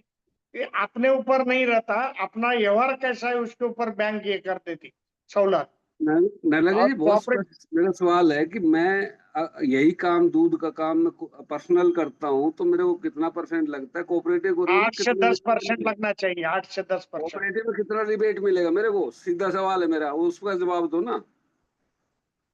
8 से 10%। और प्राइवेट करूंगा तो कितना लगेगा? प्राइवेट का नहीं बोल सकते। हाँ, तो यही तो सवाल है कोऑपरेटिव ना, का आप 8 से 10% सीधा लगेगा। सीधा जवाब नहीं देते। हमने काफी लोगों से बात करी है कि सब लोग कह रहे हैं कि कोऑपरेटिव खोल देते हैं, उसके बाद अपना आदमी बैठा देते हैं, उसको डायरेक्टर बना देते हैं नौलंगे जी। हमारे एक ग्रुप के सदस्य, मेरे पास 50 फोन आ चुके लोगों के। अरे आने दो ना, वो कोई बात नहीं हुई 50 फोन आए तो। नहीं नहीं, 50 ऐसे फोन नहीं चलता आएंगे ना। नौलंगे जी। हम प्रोफेसर अलाउ नहीं काम योगेंद्र नहीं करते तो नाथ ऐसे, जी, ना 50 ना ना फोन नहीं ना करेंगे ना। ना। प्रोफेसर साहब, ग्रुप में ऐसी हाँ, चीज को अलाउ नहीं करेंगे। गोपाल प्रोफेसर प्रसाद साहब, जी, गोपाल प्रसाद प्रोफेसर जी का मेरे साहब, पास फोन आया कि आप जो है ना चीजों को क्लैरिफाई नहीं करते लोगों को। क्या प्रोफेसर क्लियरफाई साहब, करना है? हम्म, जिसका जो प्रपोजल आए व्यक्तिगत उसकी बात है कोऑपरेटिव वो अलग निकल से जाती करिए। है। नहीं नहीं नहीं नहीं, प्रोफेसर साहब, हम जो ऐसे नहीं करेंगे व्यक्तिगत कोर्ट बात आपको है ना। वो अलग से करिए। नहीं नहीं, साफ प्रोफेसर बताना साहब, चाहिए ना, इनको चीजों को घुमा रहे हैं, ये जलेबी अलग से बना रहे फोन पे चीजों बात की। करिए।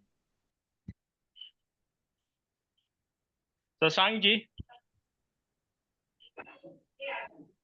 शशांक जी। जी नमस्कार। हम्म, जी।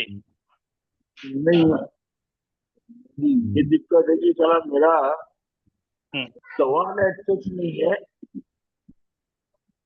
लेकिन ये जो कुछ झगड़ा दिया से ये कुछ चल रहा है, ये व्यक्ति और समाज के बीच में का कॉन्फ्लिक्ट है। की जरूरत है, जैसे आप कोऑपरेटिव बनाओ मत बनाओ, व्यक्ति को कुछ न कुछ चाहिए, समाज उसके लिए तैयार है या नहीं है। तो ये चीजें काफी गंभीर सोच वाली चीजें।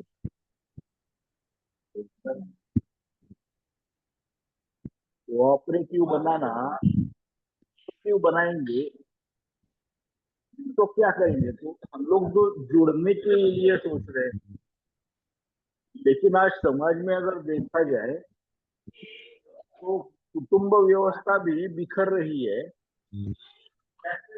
तो ये जुड़ने के लिए क्यों तैयार होंगे? कि पैसे के लिए? तो पैसे के लिए जुड़ना है, मतलब ये इंटेंशन के लिए मेरे लिए एक समस्या है। इंटेंशन क्या है? बिखराव रोकना है या अच्छी अच्छी, मतलब मैं समझ नहीं पा रहा हूँ। आज अगर कुटुंब व्यवस्था टूट रही है और हम लोग कोऑपरेटिव करके क्या सपना दिखा रहे कि इतना कमाओगे उतना कमाओगे, ये कमाई के लिए हम लोग कर रहे हैं। तो जैसे कुटुंब टूट रहा है। शशांक जी, मैं समझ गया, आपका प्रश्न समझ गया। ये मैं थोड़ा सा इसको स्पष्ट करता हूँ। देखिए, कुटुंब टूट रहा है, ये बहुत बिल्कुल सच बात है। कुटुंब टूट रहा है और इसको लेकर भी सप्ताह में किसी न किसी दिन तो इस विषय पे बात होती ही है। अ, आचरणों पे बात होती है और संबंधित विषयों पे बात होती है। यहाँ पर सहकारिता का सप्ताह में एक दिन बुधवार बात हो रही है। अब जब विषय सहकारिता है तो सहकारिता पे ही हम लोग चर्चा कर लें। कुटुंब कुटुंब पे रविवार या शनिवार या शुक्रवार को, जिस दिन भी कोई अच्छा वक्ता मिल जाएगा, उस दिन उसको बुलाकर और इस विषय पे विस्तार से चर्चा कर ली जाएगी। तो एक रूल होता है ना कि एक कार्यक्रम का विषय होता है, उस विषय पे ही अगर कोई प्रश्न है तो ठीक है। और कोऑपरेटिव किस पर्पस के लिए है? कोऑपरेटिव तो आर्थिक पर्पस के लिए होता है। आर्थिक विकास हो, सामुदायिक तौर पर मिलकर आर्थिक विकास करें। जो समाज विखंडित हुआ है वो फिर से जुड़े, किसी भी तरह से जुड़े, लालच से जुड़े, कैसे जुड़े, जुड़े। तो विषय एक दूसरे से मिलते जुलते हैं, लेकिन पुराने इतने वो हुए कि जैसे ही कोई पॉलिटिकल पार्टी बनाता है वैसे ही लोग उसके ऊपर प्रश्न उठा देते हैं। जैसे ही कोई कोऑपरेटिव की बात करता है तो लोग उसके ऊपर क्वेश्चन मार्क लगा देते हैं।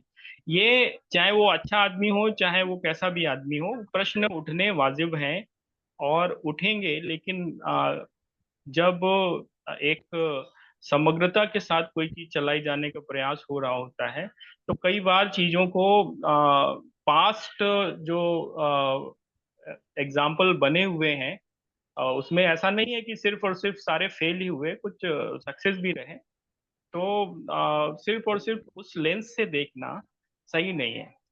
और बाकी रजिस्टर कराएं या ना कराएं वो भी आपके ऊपर है। रजिस्टर नहीं होगी तो उसके अपने ड्रॉबैक्स हैं, रजिस्टर होगी तो उसके अपने ड्रॉबैक्स हैं।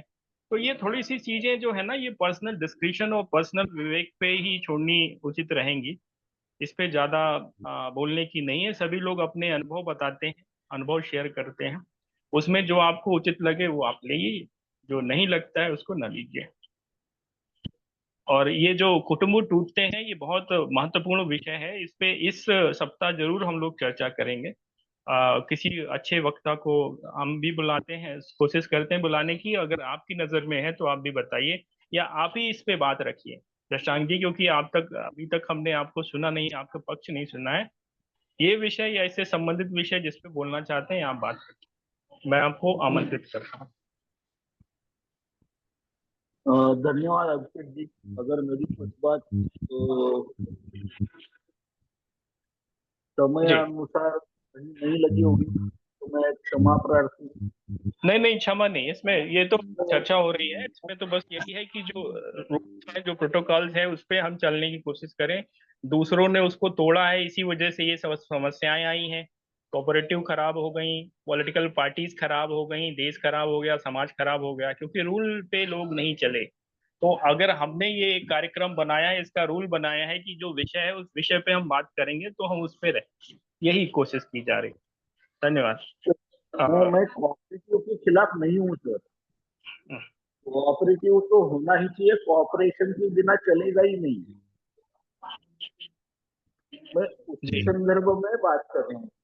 जी जी, धन्यवाद। बिल्कुल, हम लोग आप बताएं, जब कहेंगे आप टाइम देंगे तो उस दिन के लिए हम इसको वो करते हैं। और ये जो फैमिली टूट रही है, एक बहुत महत्वपूर्ण विषय है, इस पे मैं सुनना चाहूंगा, आपको ही सुनना चाहूंगी।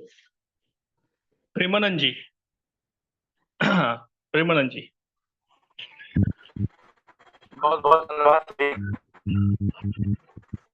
और जो चर्चाएं चल रही हैं, प्रश्न होना जायज है, लेकिन प्रश्न भी ऐसा होना चाहिए कि जिसमें कि विरोधाभास ना हो।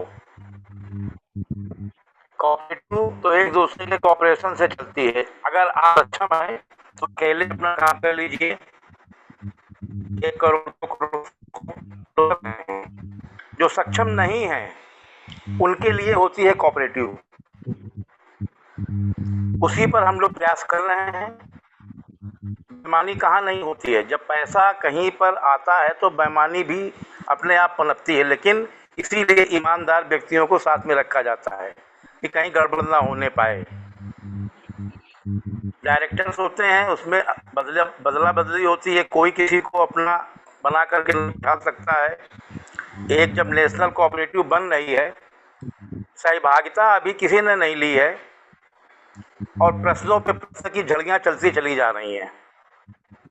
अरे पहले हम संगठित होकर के कुछ एक काम करें। हमने जीवन में बहुत अपने काम किए, नुकसान भी उठाया, नफ़ा भी उठाया। अगर सामूहिक रूप से हम लोग बात कर रहे हैं कि सामूहिक गौशालाएं बने, सामूहिक व्यापार हो, सामूहिक तरीके से मिल करके जो हम 150 लोग हैं कुछ ऐसा करें, तभी तो लोग देख करके हमसे लोग जुड़ेंगे। हम 30-35 लोग इकट्ठा होते हैं और इस तरह के प्रश्न करते हैं, किसी को समझाने में दिक्कत हो सकती है। कोऑपरेटिव के माध्यम से नालंगे जी का कहना ये है कि अगर कोई प्रोजेक्ट हम लगाते हैं तो 40 से 60% सब्सिडी भी मिलेगी। बैंक से लोन मिलेगा तो बैंक का जो ब्याज होता है वो मिलेगा, देना पड़ेगा। हमारी क्षमता अगर मान लिया 10 लाख की है और कोऑपरेटिव ने 10 लाख रुपया इकट्ठा कर लिया तो हमें बैंक से लेने की जरूरत ही नहीं है, 10 लाख का प्रोजेक्ट लग गया। अगर 10 करोड़ की ज़रूरत है तो हमें बैंक से बात करनी पड़ेगी और बैंक खुद चल कर के पैसा देगी, क्योंकि कोऑपरेटिव कोई आज से नहीं है, सैकड़ों साल से चली आ रही है। जो काम होते हैं, तमाम पार्टियां बनी, उसमें बेईमान भी लोग हुए, ईमानदार भी लोग हुए। इसी का मेन मकसद है चर्चा जो हो रही है। कोई भी ईमानदार हो सकता है, कोई भी बेईमान हो सकता है। ईमानदार वही है जिसको बेईमानी करने का मौका नहीं मिला। इसलिए सब पर ये बात कहना भी गलत है कि ये सब लोग बेईमान हैं या सब लोग ईमानदार हैं। जब कुछ करेंगे तभी चीज़ें सामने आएंगी। हम 10 लोग मिलकर के अगर कोई काम करते हैं, उसमें अगर एक आदमी खराब हो जाता है तो उसको निकाल दिया जाता है कि भाई साहब आपसे हमारी दुआ सलाम बनी रहे, आप अपना काम देखो अलग। कोऑपरेटिव तो एक दूसरे के समर्थन से चलती है।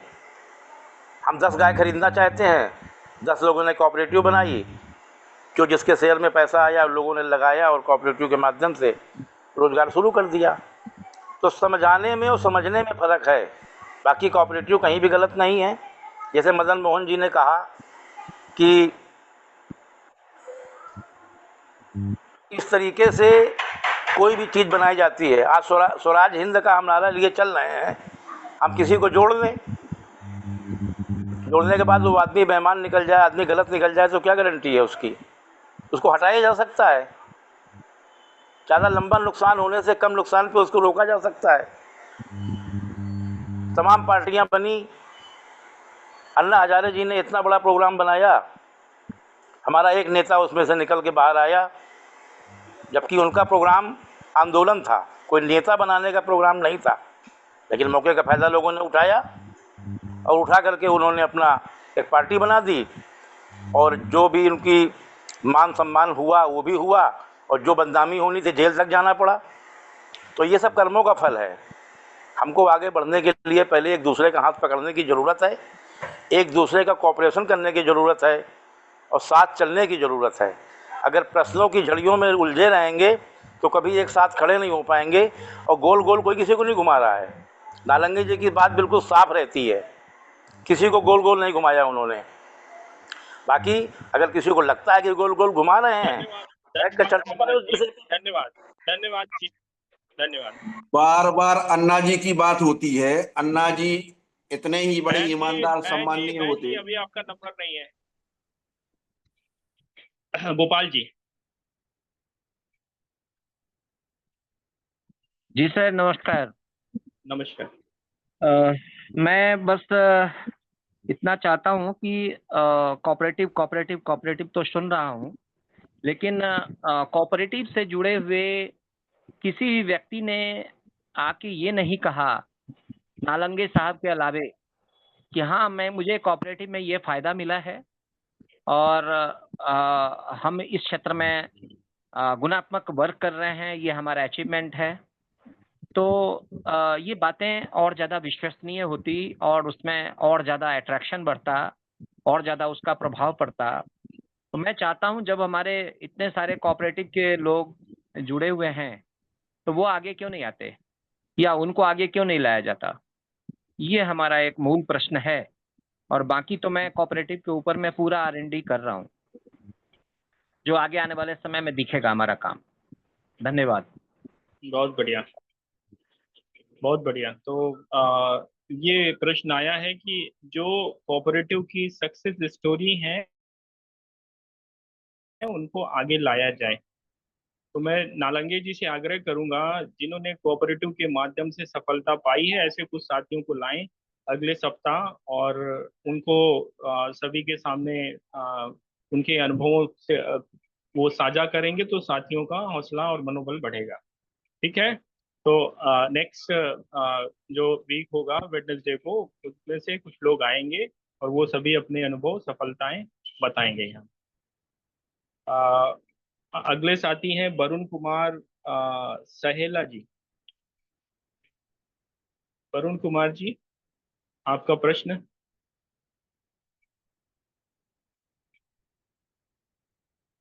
वरुण कुमार जी, आपका प्रश्न। वरुण कुमार जी, वरुण कुमार जी, आपका प्रश्न आप सुन नहीं पा रहे शायद। महेंद्र द्विवेदी जी, आप बात रखिए, आप अपने प्रश्न रखिए, प्रश्न। मैं ये निवेदन करना चाहता हूं कि पूरे देश ने परम सम्माननीय अन्ना हजारे जी पर विश्वास किया। परम पूजनीय अन्ना हजारे जी ने देश में एक नई अलग जगाने का बहुत बड़ा काम किया। उसमें टीकमगढ़ में, मध्य प्रदेश में कई जगह कार्यक्रमों में मैं भी उपस्थित रहा प्रमुख रूप से। लेकिन आदरणीय अन्ना हजारे जी और उनकी टीम लगातार प्रयास करती रहती, बात लोकपाल बिल हो या अन्य मुद्दे हों। तो देश में जो बड़ी वैचारिक क्रांति आई थी कि हम अच्छे सदमार्ग में चलते हुए बड़े कार्यक्रम करके और देश के लिए अच्छा कुछ कर पाते, लोगों के अंदर भाव आ रहा था, एक वो भाव खत्म हो गया। क्योंकि अन्ना हजारे जी हमारे लीडर थे, हम सब लोगों के एक प्रेरणा स्रोत थे। और गांधी के बाद अगर कोई अच्छा बड़ा व्यक्ति दिखा, बड़ा व्यक्तित्व कोई दिखा जेपी के बाद, तो अन्ना हजारे को लोग देख रहे थे। तो अन्ना हजारे जी अगर लगातार हम आप सब लोगों का नेतृत्व, देश का नेतृत्व करते रहते, तो आज देश दूसरी दिशा में होता। क्योंकि अन्ना जी हजारे जी की बार बार चर्चा होती है, इसलिए कहा। जी क्योंकि अन्ना हजारे जी को मैं बहुत मानता हूं, उनका मैं बहुत सपोर्टर हूं और बहुत सम्मान करता हूं। उन्होंने कुछ ना करने वाले लोगों से बहुत कुछ अच्छा किया। जी, बिल्कुल बिल्कुल। मैं इसमें एक बात जोड़ूंगा। मैं भी अन्ना हजारे के साथ रहा, अभी तक भी हूँ। तो लास्ट टाइम जब मैं अन्ना हजारे से मिला था 1.5 साल पहले, तो वो बहुत रोए थे, करीबन 10-15 मिनट रोते रहे। हम 4 लोग थे और वो बहुत रोए। तो मैं आपको एक बात बताऊं, थोड़ा सा इसको ह्यूमर के तौर पे लीजिए कि किसी भी व्यक्ति को कोई बड़ी जिम्मेदारी बिना जाने ही सौंप देना, या फिर पहले उसको टेस्ट कर लेना कि हाँ ये आदमी जो है, ये आदमी अपनी इंटीग्रिटी खोएगा नहीं, अपनी अपने चरित्र को गिराएगा नहीं, तो उसका एक माध्यम होता है कोऑपरेटिव। अगर उसी समय अन्ना हजारे कोऑपरेटिव बना लेते और केजरीवाल के चेले लोग जो हैं वो वहां पे टेस्ट कर लिए जाते ना, तो मैं आपको बताऊं कि उनके एमपी एमएलए बनने की नौबत ही ना आती और देश में इतना बड़ा ड्रामा ही ना होता, आम आदमी पार्टी ना होती। तो कहने का मतलब ये है कि लोगों का अगर हम उनको अपना जनप्रतिनिधि बनाना चाहते हैं, और अगर वो कोऑपरेटिव सही से नहीं चला पाया, उसने कोऑपरेटिव में ही गड़बड़ कर दिया, तो फिर वो जनता को तो लूटेगा ही। ये एक समाज के बीच में एक बैरोमीटर स्टेब्लिश किया जा सकता है कि भाई ये आदमी कोऑपरेटिव लूट के आया है, अब आपको लूटेगा।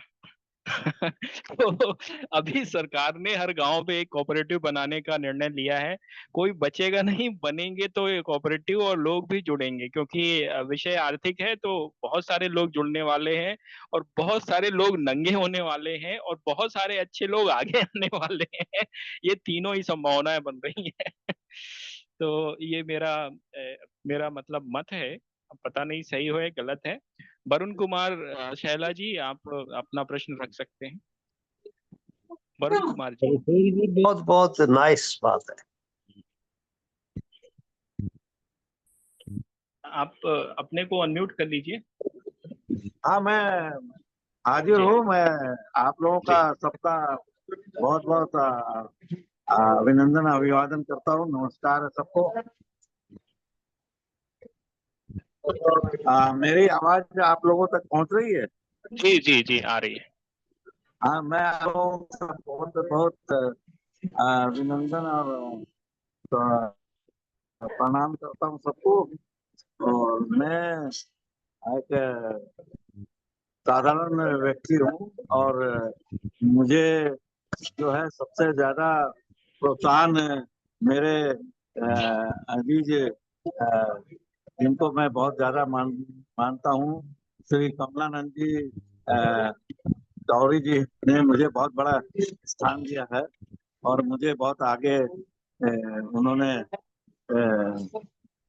पढ़ने का भी मौका दिया है। तो हम एक ऐसे अभियान पे हैं जिसमें कि हमें बहुत अच्छी तरीके से आमदनी का एक अवसर है, जिसे कि गौरी साहब ने उठा लिया है। उन्होंने मेरी बात को समझते हुए 1 लाख रुपए का वो भैंस और बछड़ा जो हम लोग हमारी एमबीएस कंपनी का जो प्लान है वो ट्रेडिशनल प्लान है, जो कि अगर जो है के नाम से भैंस गाय जो भी है, भैंस मुर्रा भैंस होता है, गाय में गिर गाय, और गिर गाय के अलावा एक और जाति है जिसको कि सराहनी बोलते हैं, सराहनी, उनको हम लोग रात में ले करके रखते हैं। तो अभी इनके लिए भैंस और बछड़ा रखा हुआ है, जो कि हम लोगों को ही पालना है। हमारे डेयरी में हमारे यहाँ ही उनका भैंस और बछड़ा जो है पलेगा, और भैंस की जो आमदनी होती है उससे जो 1 लाख रुपया उन्होंने दिया है, उसका उन्हें हर महीने 3,000 रुपया दिया जा रहा है, जो कि उनको पिछले इस महीने मिल भी गया है, और 4 साल तक वो मिलता रहेगा। ये हमारा फिक्स प्लान है ट्रेडिशनल। ये प्लान का मौका आप लोग सब भी उठा सकते हैं बहुत अच्छी देखिए तरह। वरुण जी, हमारा विषय आज का ये नहीं है, ये विषय नहीं है। धन्यवाद। आपका विषय कौटुंबिक का लेकर है। हाँ, नहीं नहीं, ये विषय नहीं है। धन्यवाद। तो कुटुंब के राजीव लिए जी, भी ये बहुत बढ़िया चीज है, जिसके लिए मैं बोलना चाह रहा था, मगर कुटुंब को नहीं नहीं जैसे वरुण हमें जी, नहीं नहीं नहीं, आज नहीं। Thank you. राजीव जी। जी मेरा क्वेश्चन से ही आया, जिससे मैं सुन रहा था गोपाल प्रसाद जी को जो बोल रहे थे कि कुछ अच्छे लोग भी आगे आने चाहिए। इसमें मैं ये भी चाह रहा था कुछ सक्सेस स्टोरी, कुछ फेलियर स्टोरी भी हम लोगों को आई थिंक कोऑपरेटिव में कुछ फेलियर स्टोरी भी ऐड करनी चाहिए जिससे हम सीख ले सके कि क्यों फेल हुए। और जैसा आपने बताया अन्ना हजारे जी के साथ में आप रहे, अगर कोऑपरेटिव पहले बन जाती, फेलियर के पहले पता चल जाते तो ये सब होता ही नहीं। So I think we should add, just a suggestion not a question दो। जी जी बिल्कुल। तो ये अगले बुधवार को जो चर्चा होगी वो सक्सेस और फेलियर स्टोरी दोनों पर होगी। कुछ सक्सेस लोग बताएंगे और कुछ फेलियर बताएंगे। भास्कर पाटर जी हैं हमारे साथ जुड़े हुए हैं। वो अपना प्रश्न पूछें भास्कर जी। नहीं, मैं नहीं पूछने वाला था, तो मैं फेल्यूर जी स्टोरी बताने वाला था। क्या मैं बता सकता हूँ? जी जी हाँ, तो मैंने एक कोऑपरेटिव बनाई थी पहले। थोड़ा तेज बोलिए, आपकी आवाज ब्रेक हो रही है। आवाज ब्रेक हो रही है? हाँ अभी आ रही ब्रेक हो रही है। है? हाँ अब आ रही है, अब आ रही है। हाँ, तो मैंने एक कोऑपरेटिव संस्था निकाली थी। उस वक्त में परवानगी नहीं मिलती थी अपने पीढ़ी के लिए। हाँ तो पदपीढ़ी के लिए परवानगी बॉम्बे में जाके विशेष बात करके परवानगी लेके हमने गांव के परिसर में आपकी आवाज बहुत कट रही है, कि ऑडिएबल नहीं है आपकी आवाज भास्कर जी। हाँ, मैं ये लगा के बोलता हूँ बाद में। जी ठीक है, धन्यवाद भास्कर जी। समय हो चुका है, अब हम इसको समापन की तरफ बढ़ते हैं। तो हमारे जो वरिष्ठ साथी हैं, ब्रिगेडियर साहब, अन्य किसी साथी का कोई और प्रश्न नहीं है। जो नए साथी जुड़े हैं वो चैट बॉक्स में अपना नंबर डाल दें ताकि हम आपको सूचनाएं देते रहें। और मैं अंत में ब्रिगेडियर साहब अभी शायद दिखाई नहीं दे रहे हैं, तो नहीं नहीं ब्रिगेडियर साहब हैं, ब्रिगेडियर साहब तो इसको समापन करिए ब्रिगेडियर साहब। धन्यवाद। ये जो शुरू हुआ है, हम कोऑपरेटिव है अलग से है, उसमें तो नालंगे साहब जी एक्सपर्ट हैं, मैं कुछ नहीं बोलना चाहता। मेरा इसमें मेन विषय है, हमारी देसी गाय नेग्लेक्ट हो रही, हमने उसको बचाना है। उसमें बहुत अच्छी अच्छी क्वालिटी है, और वो नेग्लेक्ट इसलिए हो रही है कि किसान के घर वो व्यवस्था नहीं, आज के डेट में चेंज हो रही है, कुछ स्टेटों में है। तो हम उसको कैसे रिवाइव करें, सीधा सा मतलब ये है। तो हम उसको सामूहिक रूप से रिवाइव, सामूहिक में 10 आदमी शहर के भी हों, 10 आदमी गांव के भी हों, या उस गांव की पंचायत भी इंटरेस्ट है, तो हम इसको पुराने तरीके की तरह पालन करने के लिए, जिससे इसमें वो सारी गुणवत्ता जो गाय में है वो दिखे, समाज को भी दिखे, और ये इकोनॉमिकल वायबल बने और सस्टेनेबल बन सकती है। मैं एज ए वेटरनरी डॉक्टर भी, एज ए गौ सेवक भी, मैं आपको बता सकता हूँ बहुत इसमें गुणवत्ता है, जो हम उसको उस तरफ ध्यान नहीं दे रहे। मेन रीजन इसमें माइक्रोब्स है रोमन में, वो ही सारी इसकी गुणवत्ता लाते हैं, और वो गुणवत्ता, वो माइक्रोब्स खाने के ऊपर डिपेंड है, उसके मैनेजमेंट के ऊपर डिपेंड है। हम उसको दूसरे उसका खाना ठीक नहीं, खाना गाय का खाना घास है, हम इधर उधर चले जाते हैं, तो उससे वो जो बैक्टीरियल कंटेंट है, अच्छे बैक्टीरिया की अमाउंट है, वो वहां नहीं है, तो गुणवत्ता में कमी आ रही। तो इसको आप पीला नहीं कर सकते जी और तो इसको हम सामूहिक रूप से इसका बेस्ट, और फिर इकोनॉमिक भी वायबल आए, क्योंकि वो लोन कैसा होगा वो तो आप सिलेक्शन करिए, पर एटलीस्ट मैं तो ये कह सकता हूँ कि हमारी गाय में तो जो भी आए वो ना कोई इतना बड़ा लाभ नहीं है, तो वो कभी भी धोखा नहीं करेगा, कभी बेईमानी नहीं करेगा गाय के नाम की। तो गाय में ये सामूहिक गोपालन कह लीजिए या कोऑपरेटिव रूप से गोपालन कह लीजिए, ये बड़ा सक्सेसफुल, और गाय के लिए भी भला, मनुष्य के लिए भी भला, गांव के लिए भी भला, समाज के लिए भी ऐसा सिद्ध होगा, हम तब उस लेवल पर आ जाए। तो ये मेरा इसमें था। बाकी ये तो जो चरित्र बिल्डिंग वो सारे ले जाओ। आपको अगर मनुष्य को मनुष्य बनाना है तो उसका तो बिल्कुल सही कह उसका तो समझ में गया। उसमें तो अर्थ की भी जरूरत नहीं, वो तो उसको जो अंदर से समझेगा तो उसमें तो कई तरह के ज्ञान है, प्रकृति का ज्ञान है, सामाजिक ज्ञान है, बिहेवियर ज्ञान है, स्कूल या कॉलेज से सीख कर आगे बढ़े। लेकिन हम इस स्थिति में अगर हम गाय वापस बचाने की कोशिश करें तो हम मिलके आदमी का बस का नहीं है। घर घर में घूम रही हैं गायें, गांव गांव में एक्सीडेंट हो रहे हैं, शहरों में भी हो रहे हैं, ये शहरों के लिए भी है। तो उसी शहर के मोहल्ला के एक जमीन गांव में लेके बाद भी आएगी, तो इसको इस समय संभालना है। और संभालने के लिए गाय का वही नस्ल सुधार और वही गुणवत्ता वापस लाने के लिए आप गांव में पालिए और फिर ये इनमें सारी गुणवत्ता आएगी। और 10, 20, 30 गाय इकट्ठी होती हैं, ना कोई ज्यादा खर्चा लगेगा और ना ही मैं आदमी की भी ज्यादा जरूरत होगी। सारा का सामान अब गोबर से भी वहीं चाहे खाद बनाओ, अब यूरिन से भी वहीं कोई इंसेक्टिसाइड बनाओ और आप दूध और बाकी प्रोडक्ट भी लो और आपका एक किस्म का इको टूरिज्म बनेगा। लोग, क्योंकि हमारे समाज में तो गाय का आप सब जानते हैं, तो गाय पालन के लिए तो वैसे ही लोग उनको देखने के लिए आएंगे। तो ये अच्छा सामूहिक सिस्टम है जिसमें कोऑपरेटिव साथ के जुड़ने की ये है कि 10 आदमी 20 आदमी उसमें इनिशियली आए, वो कुछ पैसा दे ताकि ये सिस्टम बने। ये थी इसमें वगैरह खराब है वो आप सोच सकते या मत जोड़िए। हमारा एक सजेशन था, एक पॉइंट आगे प्रोजेक्ट करना। धन्यवाद ब्रिगेडियर साहब। डॉक्टर सुभाष नालंगे, आखिरी में 2 शब्द जो अभी आप नहीं बोल पाए उसको आप रख सकते हैं। नमस्कार। मेरा ये कहना है हर क्षेत्र में जिसको आगे आना है उसने खुद सामने आना चाहिए।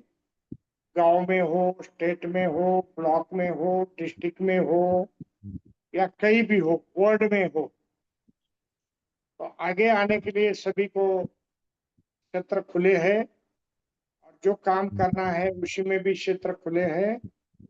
खुद ने आपकी जो कार्य है वो दिखाना चाहिए दुनिया में, और दुनिया से प्रश्न पूछने से पहले आपने क्या किया ये दुनिया को बताना चाहिए। हर प्रश्न पूछते पूछते पूछते रहेंगे तो इसमें समय बर्बाद हो जाएगा। इतना समय किसी के पास नहीं है और अच्छे काम के लिए जिनको आगे आना है उसके लिए भारत इंतजार कर रहा है। अगर प्रश्न पूछेंगे ये अच्छा है, ये बुरा है, ये ऐसा करेंगे तो काम नहीं चलेगा। हमने 30 साल दुनिया के साथ काम किया है पूरे वर्ल्ड में। हमारा एक ही सवाल है, क्वेश्चन भी 2 वर्ड में पूछो, लंबा चौड़ा मत पूछो और उसका उत्तर भी ऐसा सुनो कि सामने वाले ने आपको उत्तर भी अच्छा देना चाहिए। कोई भी प्रश्न पूछे उल्टा सुल्टा तो उसके लिए कोई जवाब मैं तो नहीं देता किसी को। और अभी मेरा यही कहना है कि प्रश्न भी आपका शॉर्ट होना और सही समय जो सब्जेक्ट चल रहा है उसके ऊपर ही होना और उसमें क्या काम करना है और क्या समझ के लेना है यही करना है। हम तो अभी देश के लिए 63 साल के हो गए तो हम फ्री में सेवा दे रहे हैं और सारे कार्यक्रम कर रहे हैं। तो जिसको जो क्वेश्चन चाहिए उसने खुद ने आके पूछना चाहिए और दूसरे ने एक दूसरे की वकीली नहीं करना चाहिए। जिसको जो जरूरत है उसने आगे जाके अपना काम दिखाना चाहिए। इतना ही मुझे आज कहना है। धन्यवाद। समय हो गया है। आप सभी का बहुत बहुत धन्यवाद। सहकारिता एक ऐसा विषय है जिसपे चर्चा काफी हुई और कई सारे प्रश्न अब भी बने हुए हैं, उनका जवाब समय देगा। इससे ज्यादा मैं कुछ नहीं बोल सकता। कल का विषय कुछ महत्वपूर्ण रहने वाला है। आप सभी ने समय दिया उसके लिए धन्यवाद और साथ ही साथ कल फिर हम लोग मिलेंगे। सुबह हमारी जो चर्चा होती है वो अनडिसाइडेड टॉपिक्स पे होती है, उस पे जुड़ सकते हैं। और ये बहुत सारे विषय हैं जो छूट रहे हैं, उन पे सोच बनाई जाए और ये कार्यक्रम कुछ ऐसा है कि संपूर्ण क्रांति का जो किताब है, जो जयप्रकाश नारायण ने लिखी थी और जो उसका रोड मैप दिया था, उसी को आधार बना के चीज़ों को आगे बढ़ाने का सोचा गया था। हमारे बुजुर्गों ने सोचा था, कुछ हमारे बीच में नहीं है, दुनिया से रुखसत हो लिए। कुछ लोग हैं तो बहुत बूढ़े हो चुके हैं, जिनकी स्थिति ये नहीं है कि वो इन मीटिंगों में जुड़ पाए, लेकिन चीज़ें लिखी गई और चीज़ें मजबूत हैं, और यही एक विकल्प दिखाई देता है, इससे बेहतर कुछ नहीं। तो प्रयास ये है कि समग्रता से चीज़ें आगे बढ़ें, और जो हमारे समाज और हमारे संस्कृति का पुरुषार्थ का भाव है कि धर्म अर्थ काम मोक्ष सभी पे, चारों पर एक साथ काम किया जाए, तो कुछ वैसा प्रयास है। तो मिल के करेंगे तो कुछ हो जाएगा। समग्रता में ही बेहतरी है। अगर सिर्फ और सिर्फ एक चीज पे ध्यान दिया तो वो बनेगा नहीं, क्योंकि मैं करके अपने जीवन के 10 साल गंवा चुका हूँ, होता नहीं है। फिर भी मैं इससे ज्यादा कुछ नहीं बोलूंगा। धन्यवाद। कल फिर मिलते हैं 8:15 बजे। रिकॉर्डिंग ऑफ करने के बाद हम लोग थोड़ा रुक जाएं अगर जो रुकना चाहते हैं। श्री जी, रिकॉर्डिंग वाला सिस्टम हम लोग बंद कर रहे हैं। सुबह अब सभी को ओके। आमंत्रित करते हैं, एक सभी एक सुबह दोस्त एक दोस्त नफीशा कोलंबो वाला, कुछ जी। आइडिया है कौन है नफीशा कोलंबो वाला? ये एक बार पूछ लीजिए आप। नहीं, इसीलिए मैं कम से कम हम लोग एक दूसरे को जाने तो कि कौन अटेंड कर रहा है, ये भी बहुत जरूरी है। नफीसा कोलंबो वाला, प्लीज जो भी हैं थोड़ा परिचय ही दे दें। श्री जी हेलो। इस